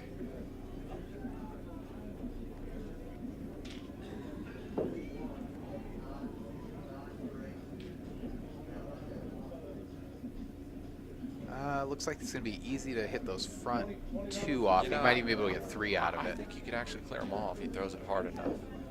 He's got to throw it really hard here. Gave it a go. Not bad. Left himself with another easy combo. But he can't really stick this because... Right, a square stick on this is going to leave him with another tough shot. Gotta hit it crooked, yeah. Clears it. But he's still got 2 laggers, so that's good. Needs a deuce here. Or very, very close to a deuce. He could split it with this last way. He's going for it. It's no 1. And it's floating in. Oh, it is a 1. I think it just... It's going to be Now, close. I know Dave, and I think I do. He's going to go for a split here. He's going to split Yeah, that the into 2 split's the fours. only play here. Yeah. And he's checking it out for the angle. It must be close. He's taking a real good look at it. It's already a 2, so he doesn't need to go for a split on it. He can just lag right in. I think it's red. Probably lag left-handed here. Now he's Freehand, which we'll see how that works for him, because as we said, the middle of the board's tracking up a little bit. Yeah, almost every freehand lag we've seen has come up short. Well, he threw it. His weights grip up there at the very end, though. We'll see if that happens for him. So Look at that, slow down. 9 points. He's He's in got position. 2 more chances. Well, it's not 4. There's only... There's 2 weights there.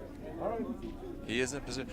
I guess we've got an inquiry I here. guess so. Yeah, we got the tournament official here coming in to check the verification of it. And Really? What are you drinking? 'Cause I'm gonna need one of those. I mean, it looked like a deuce from my chair. I'm not yeah, it sure looks what like a 2 from here too. That's okay. Dave's really on a roll. That was so far in there. Someone had called for a record official on that. I'd have been bitter. And pretty good grouping. Those 3 jump ahead there. Piece of cake. Stepper. Again, he could clear them all. He'd have to throw it real hard and hit that first weight. He's going That's what he's for going it. for. That's a nice 3 for the price of 1. Yeah, big stick here.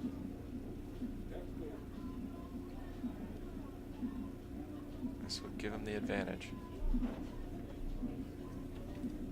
Chucky to table 27. Chucky. Another big stick. And does he have Money. 2? He has 2 more legs. Is that right? 2 more legs. Yep.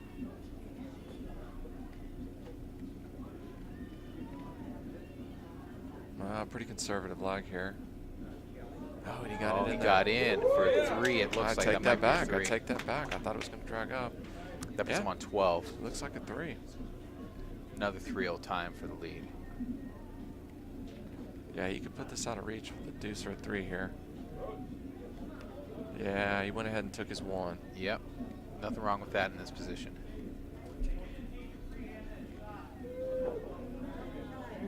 All he needs is 1 point to tie Roger Hall.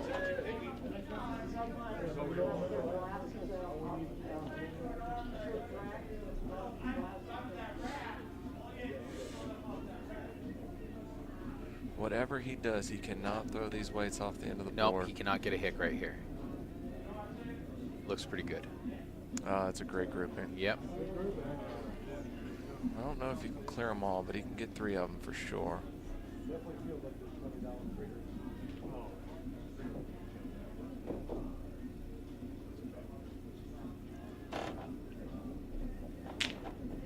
Ain't not bad. Not bad at all. If he sticks this, he's tied. Looks like it's going to fall right in there. This could be Potentially not enough short. speed. This could be short. Oh, big mistake here. That weight's got to go. And he's going to have to probably double stick it. You cannot leave it short there. Yeah, he's going for the double stick. Looks like a pretty good run at it. Oh, yeah. Oh, Dead yeah. on it. Big shot right there. And that means Dave Big shot. Python's current leader. Big with shot. 16 on the table and a leg. Dug himself out of the hole. That might be a 2. Let's have Eddie call it. He's going for it. He's not holding back. Ain't no toy. Oh. He was trying to put it out of reach right there. Yep. 17. 60.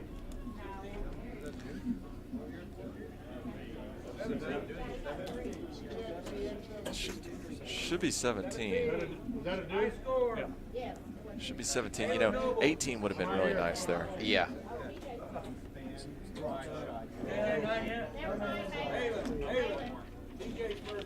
Okay. I'll be more, John. He paid more. Oh, no, there's like 10. And looks like the next player up is TJ. And TJ is another pro single who is from the Dallas-Fort Worth area who plays at Volcano Sports Bar. John said there's 6 more. And did he recently just get married? Is that right? Yep, he just got married a few months ago, I believe. And I think they're already expecting to have a baby, too, Wow, he that's, told me. that's Yeah. great news. I didn't hear about that. Where did TJ come in? 4th, 5th in the tournament? Did you see that on the bracket? You know, I'm not He sure. made it up there. He I was think running he good. definitely came in the money. He was running good. Rob, they need a weight call on 21. And the 17 points is going to be a tough one to beat, I'll tell you that. Yeah, you got to play it just about perfect from here on out if you're going to beat 17. kind of got a twist on his release there. I don't know if you saw that or not, but it really spread the weights out. And he's going to need to keep his wrist locked if he wants to get that tighter grouping going forward. But in the meantime, he's going to have to make these combos. Left-handed shot up the rail. Comboed it, but it combo stuck.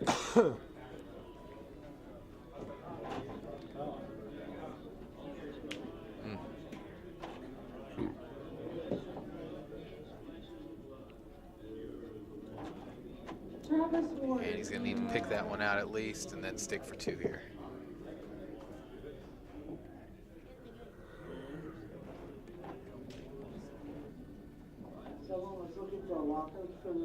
Oh, and he got a mush. Looks like you got a hick there. He got a mush. It was a little piece of silicone got caught in between those 2 weights. Oh, yeah. What we call a mush shot down in Texas. I don't know We what you call them that there in California, Okay. too. Yeah. Okay. We call them other things, too, but I don't think we're allowed to broadcast that. He still got a little twitch on that wrist, but this one came out a little bit better, a little deeper.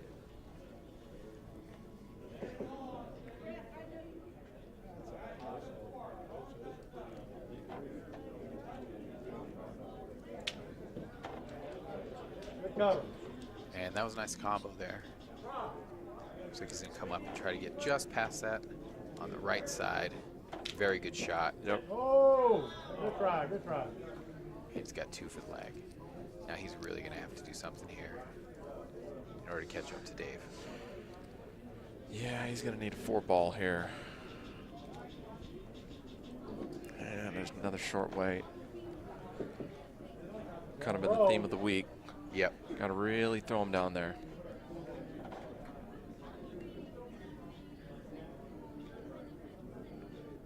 This one ain't a 1. No. And this is pretty tough. Yeah. Next 2 frames for him. Yeah, we could probably bring the next player up, but he's got 2 more frames. We'll see what he can do. He's going to have to work some magic. Didn't he score 2 on the way down, too? No, he got the hickey. Oh, he got the hick. That's right. Again.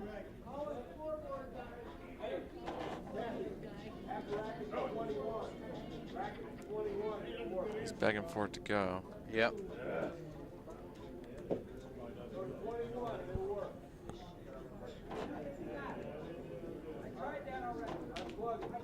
There you go. Well, he's got his work cut out for him here. Yeah, he needed a perfect frame here. He needed to pick about 7 or 8 points minimum here, and it looks like the max he's going to make is, well, no, he's in trouble. Yeah.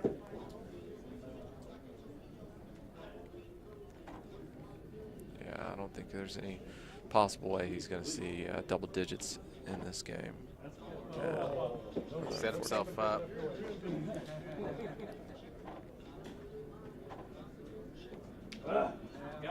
That's 2 hicks. And Dave Kython's reminding him that he has to beat 4 unless he wants to be the low man on the totem pole here in the rankings.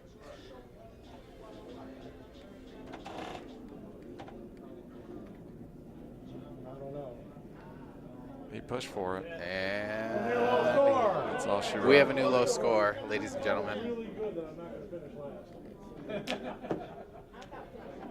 Malin Noble. And Malin Nobles is up next. Good try, man. Good try. Gordy to the front desk, Gordy.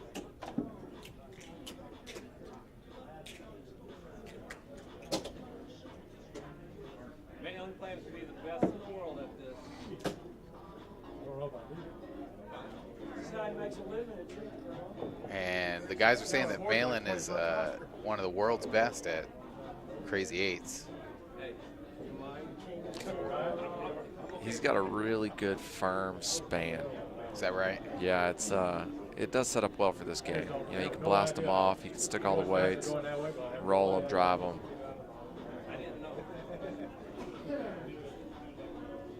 He's a staple in the Houston shuffleboard scene.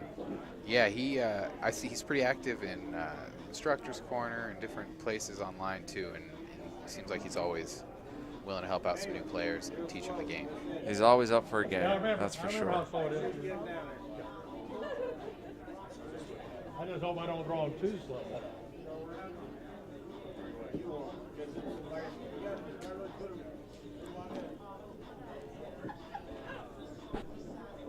Throw these down, Barman. And it looks like the board's just getting finished waxing here, and Malin's going for his first shot of the frame. He uses a diamond pattern and sends him down. You know, we'll see how this works. He doesn't throw Looks a like lot a of hit. freehand shots. Yeah, right off the bat. He's not a real big freehander, and you know it's tough to make the adjustment throwing all 4 of those weights freehand like that. Yep. Let's see if he can make the adjustment here. That's one thing these pros do really well is adjust to speed, the board play.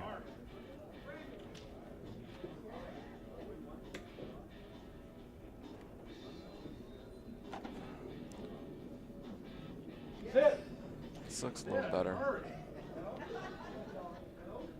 And he's set up for a frame here. Everything's passed, everything stayed on.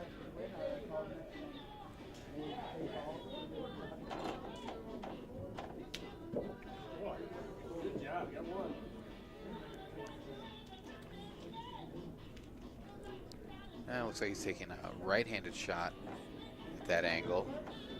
That looks good. Yep, that's a good combo. If he sticks this one, he'll be in good shape for a leg.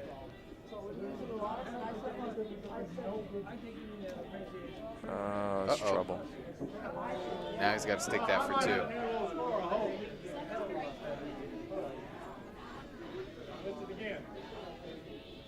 Oh man, and he barely clipped it. There it is, 1 point. He's on the board. No shame in picking up your weights. I'm not picking my weights up. Practice 4 though. Now that I know the board. No, you got to clear it first. No, you're one heavy more than 2. You're one heavy. I'm one heavy now. Try not to throw them off.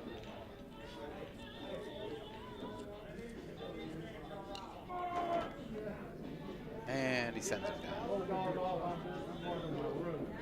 Malin's another guy who's on the setup crew. He does a lot of board installs in the Houston area. I know that. Yeah, he never leaves home without his wrench. Yeah.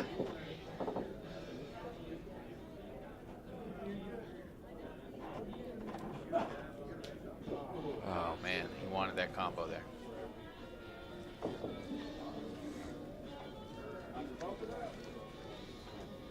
Board's right. Board right. Looks like the board's right. And we'll see what he does with his final shot. He needs to make some points here.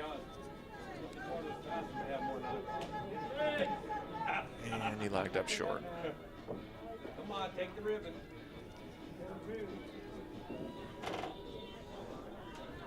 I'm not one to ever say never, but I don't think he's got a real chance here. Not with, not at 17 points. I mean, it's. Oh, I'm sorry. This is his last yeah. frame. Oh, geez, yeah.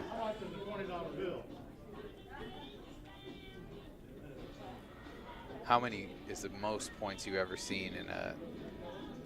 You know, you get 9 or 10 points in a frame, and that's killing it. Yeah. I saw a guy put 2 4s up once in this game, and I was pretty impressed. You know, down in the Fort Worth area out here, they call that the old junior shot, getting over. Oh, there's a big shot though. Double digits in multiplier here. He made that $20 there. I'm sorry, crazy eight.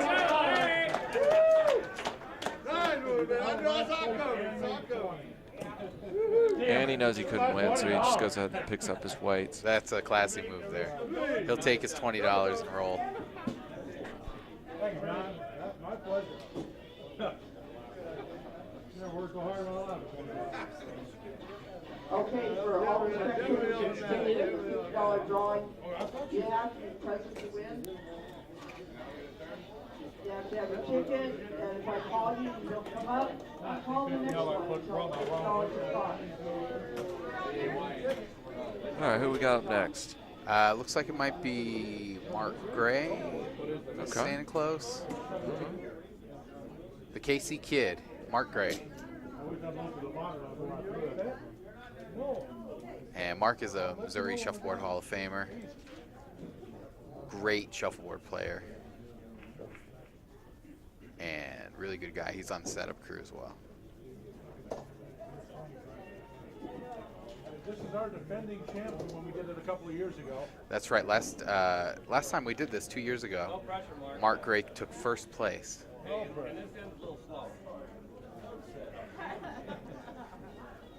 Dave's trying to get into his head. He said this end's a little slow. He's trying to convince him to get a hick there. Put a little extra oomph into it and maybe it'll go off. Dave's over here sweating from the rail.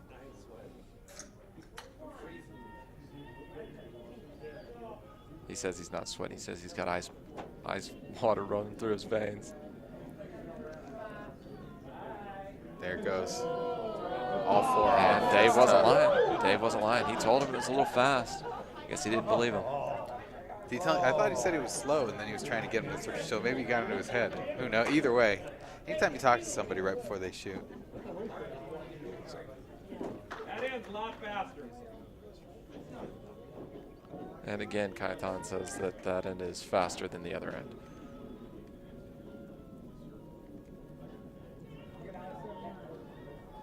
All right.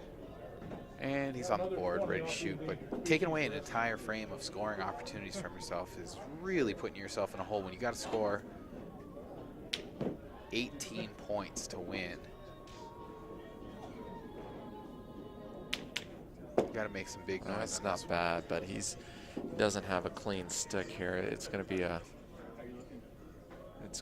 tough one. Yeah, you got to use a little board play, and at that speed coming off that rail, that's a tough stick. He might run into himself on that. Yeah, missed it by a mile there. He's still got to hit it. This one looks a little better. If it's enough. If it's enough. And it is, just barely. 2 on the board for Mark Gray. Well, he's tied TJ so far. When you go, I'm going for that 20 now. When you up? No heckling the director.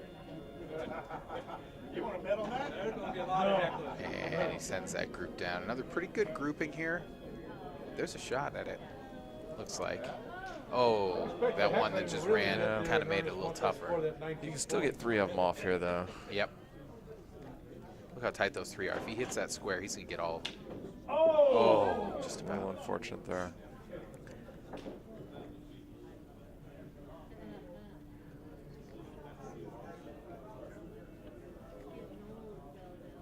And he's coming from a span shot on the right side. Looks like he got the closest one, but he rolled in his own way, which is kind of tough because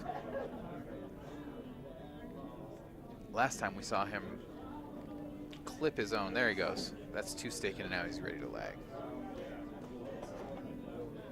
Coming down. Can he get into a 2? It's floating. Oh, that's going to be close. It's going to be very close. Yeah. It's only 1. Just a 1. Score 13.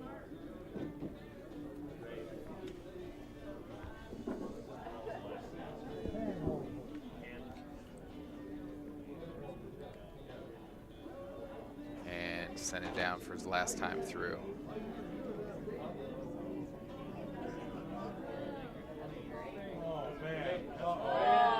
That's a good grouping. Yeah, I think his goal here is to clear all these off and win his $20 bill. He gets $20 if he clears all 4 at one go. Yeah, there's a little side bet going on right now from the tournament director. Anybody who can score or who can just clear 4 off with 1 weight gets, he'll pay him 20 bucks. Yeah, I've never seen anybody score 13, and that's what he would have to score in order to surpass Kaitan there.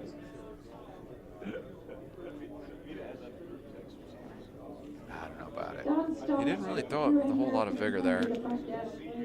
I guess he's trying to score points here. He must be. If he comes down, he can get that. You know, if he sticks that 2 and then bumps himself up, he might have.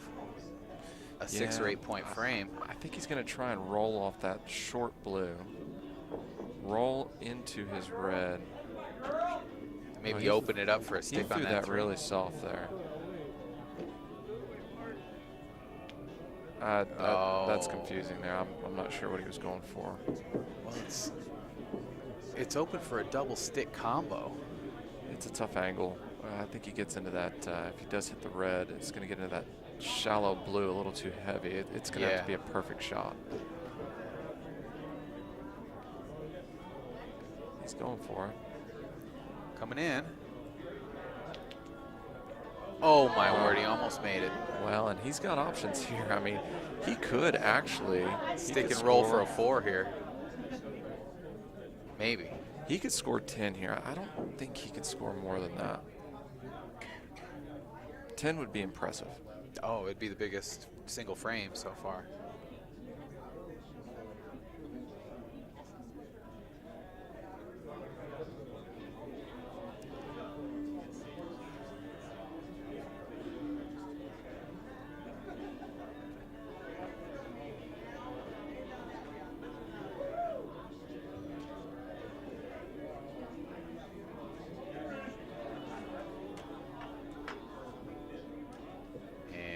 Really thinking hard about it. You think he's going to come in, or you think he's going to go for the double stick? I think he's got to go for the double stick here.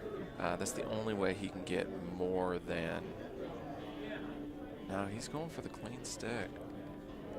Yeah, he's going to pick out his fade. red. He needs it to fade. Oh, he missed it. Tough shot for the KC kid right there. Fun frame though. Yeah.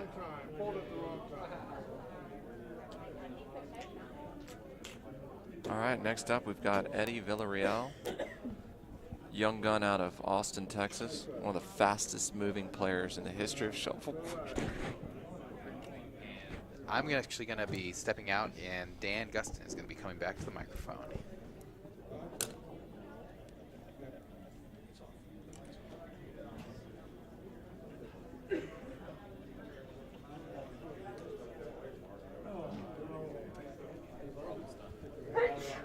Yeah, so when I met Eddie a couple years back, he was a 4, brand new to the game. Mike Taylor, his mentor, has taken him a long way, long way. Learned from one of the best in the game. He has been re-rated at every rating period since he started. 2 years ago, he was a 4. Now he's a negative side 0. Undoubtedly one of the fastest moving shuffleboard players of all time.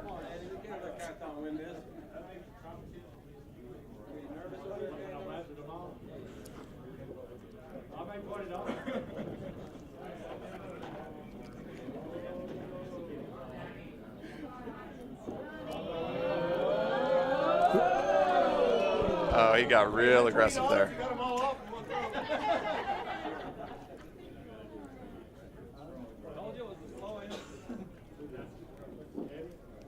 Let's see what the kids got coming back. Trying to get adjusted back in the next mid-season.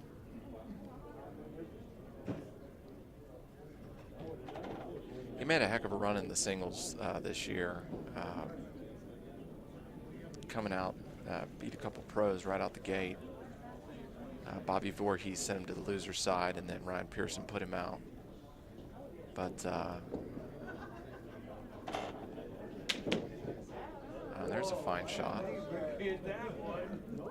Eddie also is one of the harder shooting players. Got one of the better lags in the game. Or I'm sorry, one of the better blasts in the game. His lag's really coming along.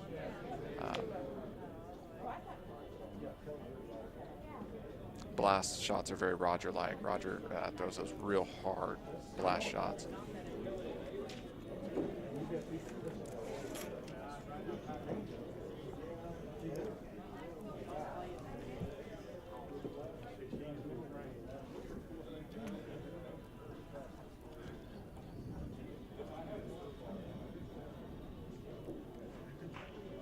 He's going for a little split here.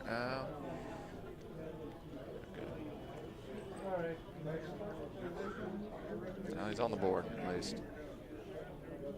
Tie TJ's score.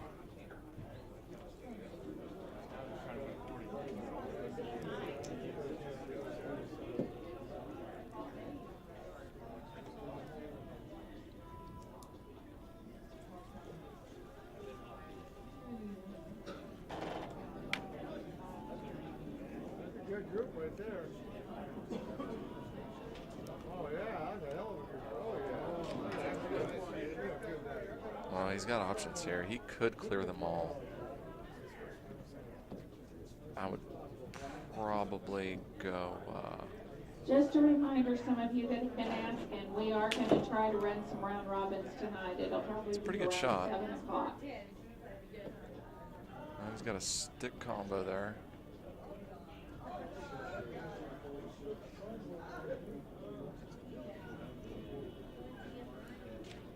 A little unfortunate. He's gonna have to roll this to a 3 or 4.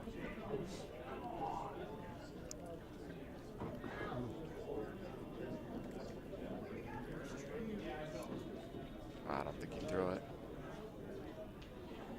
I got a deuce out of it.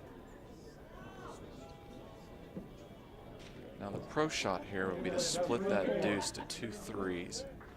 So the object weight he's got.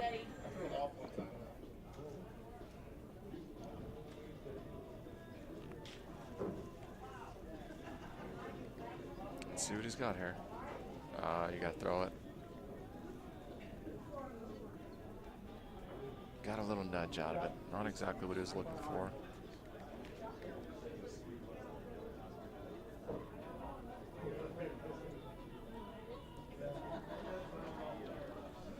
All right, he needs to put up a 10-point frame here. Get himself tied with Kython.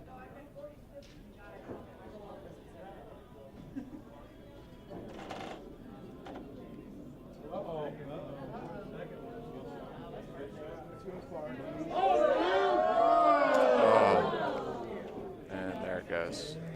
The Cinderella story has come to an end. He just mentioned that he scored more points than his mentor, Mike Taylor. Moral victory.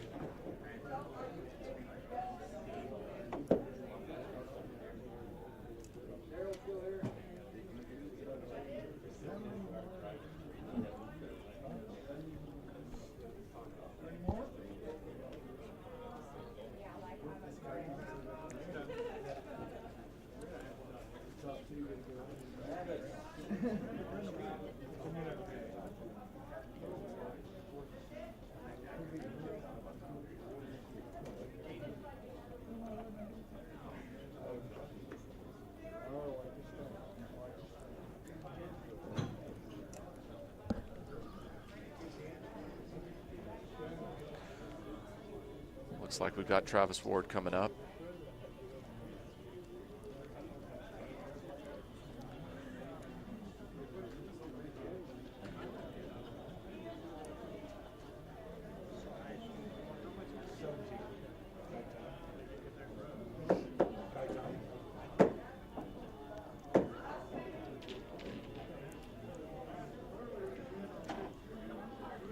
He is ready to go.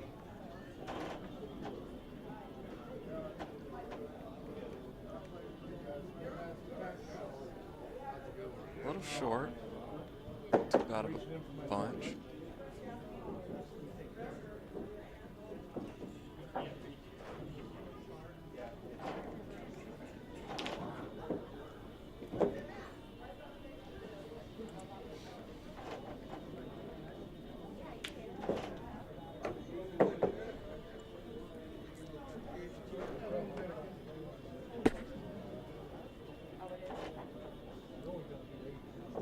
Pitch that in a little bit.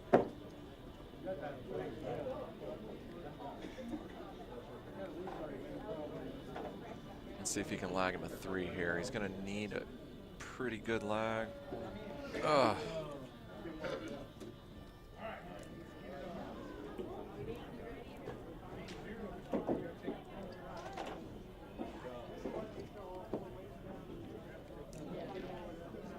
All right.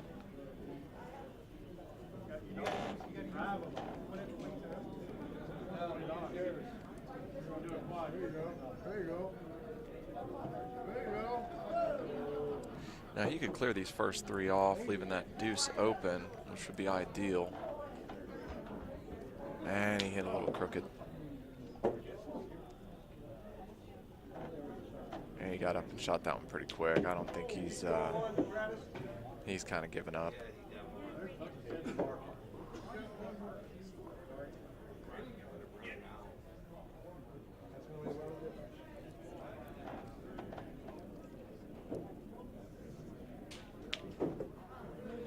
Now he's going to have to double stick if he's going to score any amount of points here. Looks pretty good. And consistent. 1 point. I'm getting there. How many frames? I get 12 frames. Sorry, I didn't know. I was set up. Not much. It's not impossible to score, 7 or 8 points a frame. He would need to go 7 or 8 points here. Both of these frames. No, that's an unforced error. Yeah, he's given up at this point. Oh wow, I haven't seen that many misses in 1 frame, but happens sometimes. He is consistent. 1 point a frame. Well, 14 more frames and he'd be tied for the first spot. 14 more frames. I don't think they get that many in this game.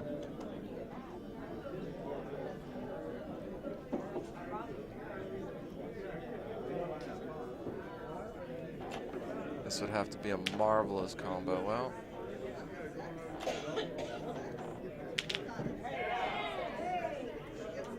barring a huge mistake here, he's definitely going to improve on his 1 point. Oh, and he...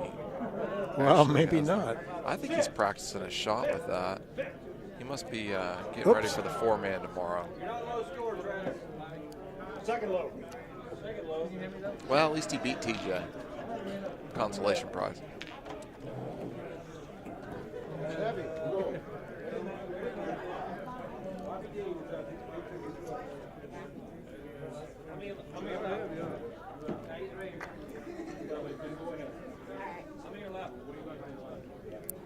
Mark, how many left? 2, 3. 3.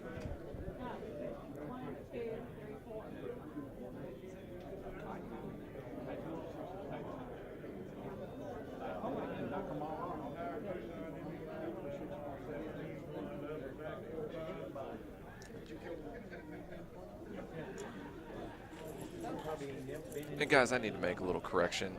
Dave's name is pronounced Kaiton, not Kaiton.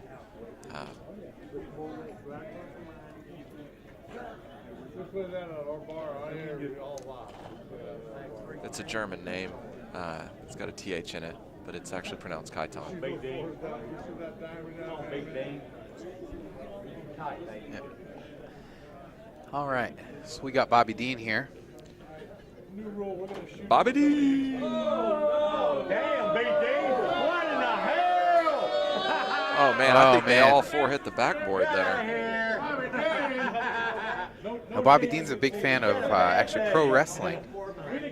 He must have a wrestling show to attend or something. It's like he's ready to get out of here. I think so. He's got like a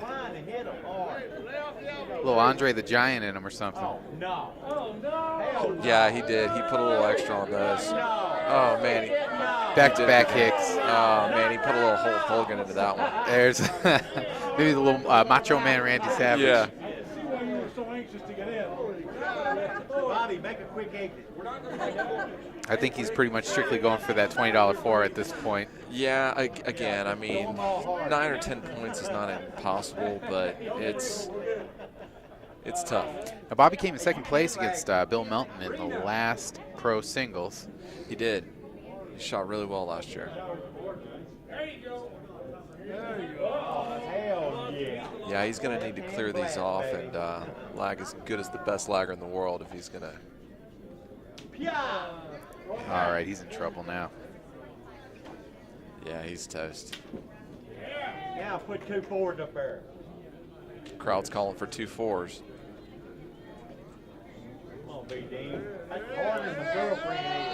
That's off. You know, maybe he was up in his room watching some WWE wrestling. Got him really pumped up, excited. He also collects vintage pinball machines. I've seen his collection on Facebook, and it's pretty impressive. He's got awesome. that old Kiss machine Yeah. and a couple other ones. Also, I think I saw him. manages a Chick-fil-A, I believe. General manager. Yep. Yeah, in the Houston area. He's also a staple in Houston. One of my favorites to play against. Very humble guy, easygoing, and will give you about the best game within a 200-mile radius of Houston. Wow. He's probably the best shuffleboard player in the Houston Metroplex. Where does he usually play? Is that? Wow. Is that Triple Crown where he plays? Yep. He is dominant on those Triple Crown boards. Dominant, to say the least. Hell no. There you go. Bill's going to Photoshop me in about 18 points. And he stuck that for a 2. And he's drawing dead, but you know he's trying for something here. Yeah, you know, if he could have split that to 2 threes, he wouldn't be 100% drawing dead. But at this point, he's dead in the water. Oh, look at there. And Bobby D looks like he came in. $300. I get half of that. And you can split the Anybody got trouble like nigga Ho? He crawled in here. And I believe the next shooter is going to be Rena Fleming from Moore, Oklahoma. Another excellent pro here. Lag's just amazing. Very good lagger. You know, when you got a lag as good as some of these pros, you're never out of a game. Yeah. You know, you can miss a weight or even bump them up on accident, of course, and bail out with a 2 or 3 lag. Now her home boards, I believe, are the American Legion Hall in Del City. Yep. And they have a great tournament there every year at the 4th of July, which I had the privilege of attending 2 years ago. And they know how to throw a tournament there, huh? Man, it's a lot of fun. Yeah. All the Frito pie you can handle. Man, a lot of fun. Yeah, I'd say it's probably the second largest tournament out there, the Southwest Open. Probably. Well, now that the Houston tournament got sort of downsized. Yeah, you know, that's unfortunate. But hey, you got to do what you got to do. Yep. It looks like she got a pretty good grouping down there for her first one. She has a chance to score.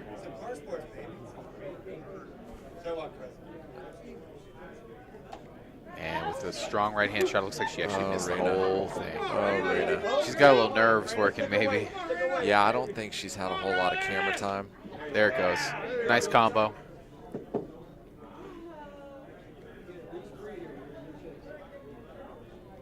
And she's lined up for a stick, and actually, I think that was lucky. It was unfortunate also. I mean, she really wanted to hit and go on that first blue. Let's see if she can get a little roll out of this. It's pretty good. And she rolled it. Set up for a 2. That's a nice frame. 3 points. She got herself out of that mess pretty good. Impressive. Again, there's no doubt that these pros, they're cut above the rest. That goes to show you right there what I would call a medium deep one. Yeah. And she rolled it to a deuce, a medium deuce. That's impressive. Absolutely. And I was interviewing her. She's been playing for 38 years, actually. So that's the type of experience that guys like you and I, mind-blowing. Yeah, absolutely. She's been playing almost 4 times longer than I've been playing, and I feel like I've been playing a long time at 10 years, you know? Yeah, I've been competitive for about 3, so I'm still learning every day. Either way, it's a win-win-win for me. Party at Nagel's and it's going to. And that's lined up pretty good there. She should be able to get this first one easily. And I think like a And the center of the board shot here. She'll be able to line up the second combo too if she wants it. And very close. But she stuck it, so it's still. Yep, she's got action work, and if she sticks this and gets her lag in, she'll still be in contention. Oh, she pushed it over a little bit. I don't think it's going to come back. Oh, man. Oh, man. So, well, she still needs to stick it, and she's still in contention if she sticks it. Yeah, she's got to stick it. She's got to make the adjustment here. Oh, she pushed it over again. The board just doesn't come back there. Yep. And that's a hick. And that's just an unforced error. I mean, you got to get that weight off. It's got to go. And Rena Fleming is starting her third frame of 4. Puts her grouping together. Diamond pattern. Looks like she's got a dragger there. Oh, it's got to go a little bit. Yeah, she got it. She got it all past the foul line. Not very well grouped, but the combos still exist.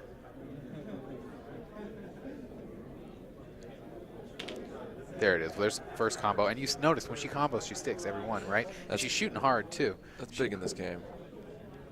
You know, if you're sticking that combo, you're leaving points on the board. There we go. And I actually think she was trying to stick that and combo it as well right there, and it would have rolled behind her red. She's got a little bit of a shot to make here.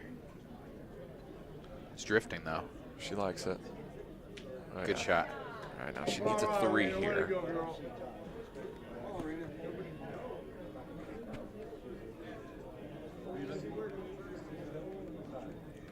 A 3 will put her in striking distance. Yeah, it's going to need to sit. Too much. So that leaves her on 6 points. And she'll need to score 11. Yeah, I've never seen 11. I don't know if I have either. But that's why we play this game, you know. It's not impossible.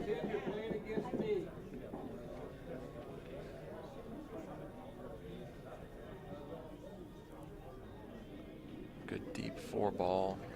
Yeah, she's going to need a backboard there in some way to keep. Get on down there. That's pretty good. Get if in she's there. trying for 11, and couldn't ask for more than that. I'd like to see a pretty firm stick here trying to roll that red to one of the rails. Yep, that first one that's in the way there. That's what she's going for. Good speed. Good roll, just like you called it. And Very she nice. split that one out to roll into it. She might do it. Now, there's a chance. Now she's going to need to combo roll this one to a deuce. It's the bye week. They come back. They got 4 games in a row at home. This looks good.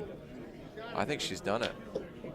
Oh, man, that would have been the shot of the tournament if she would have backed that up with 2 threes. She's got 2 weights left. What's she need here? She's going to need to stick and roll this back to a deeper 3. Give her some odds, or give her some outs. And that's all she wrote.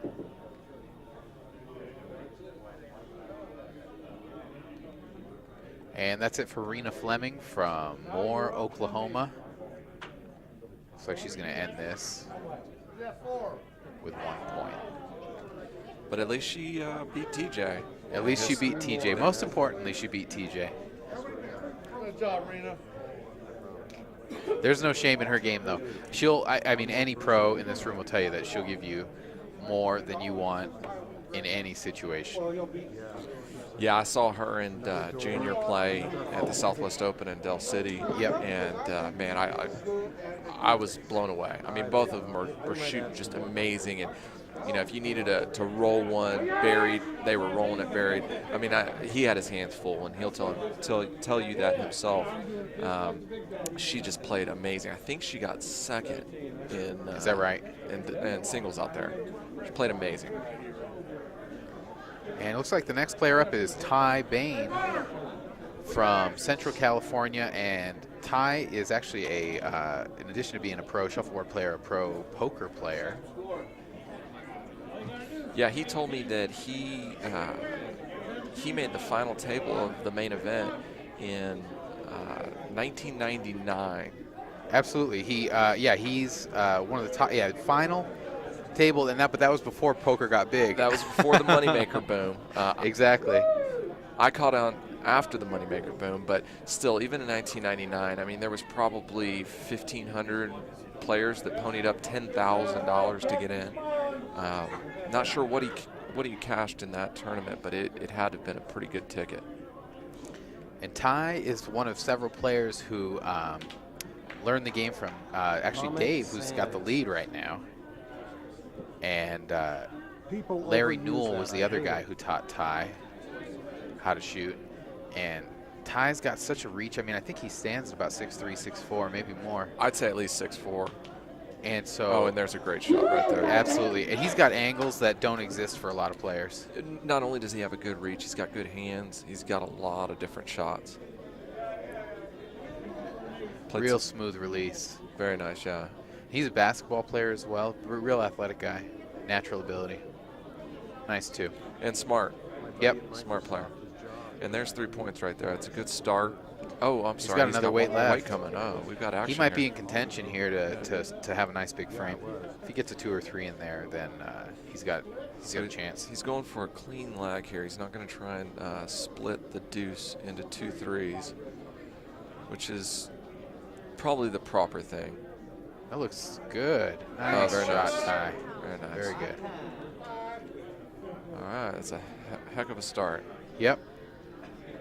If he can do that 2 more times and score 2, then he's at least tied, huh? If he does that 2 more times, I'll say he's a lock to win this thing.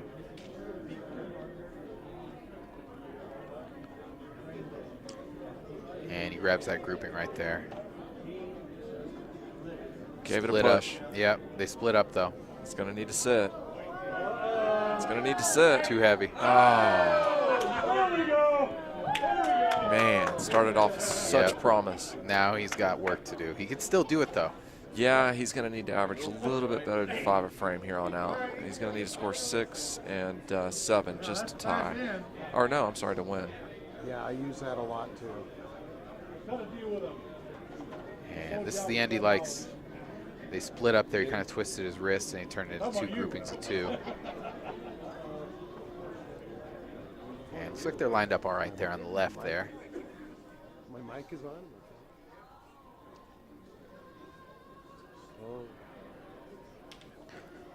Pretty good combo. It's not bad there. He can stick this, and it should be a pretty easy combo. Left-handed rail shot. Perfect. Sticks it. Perfect. That's exactly what he needed to do. He needs a deuce or a 3 here. I would prefer a deuce right in the middle of the board, giving him some options. You know, if he can put a deep deuce right in the middle, he can split it. Yep. Looks like he's going to go with his best lag, which is a right cross. And I think he got in there if he didn't go off. Oh, that's a very nice three. lag. I guess you don't need to split 2 2s into a 3 if you just like 3s all day. Yeah.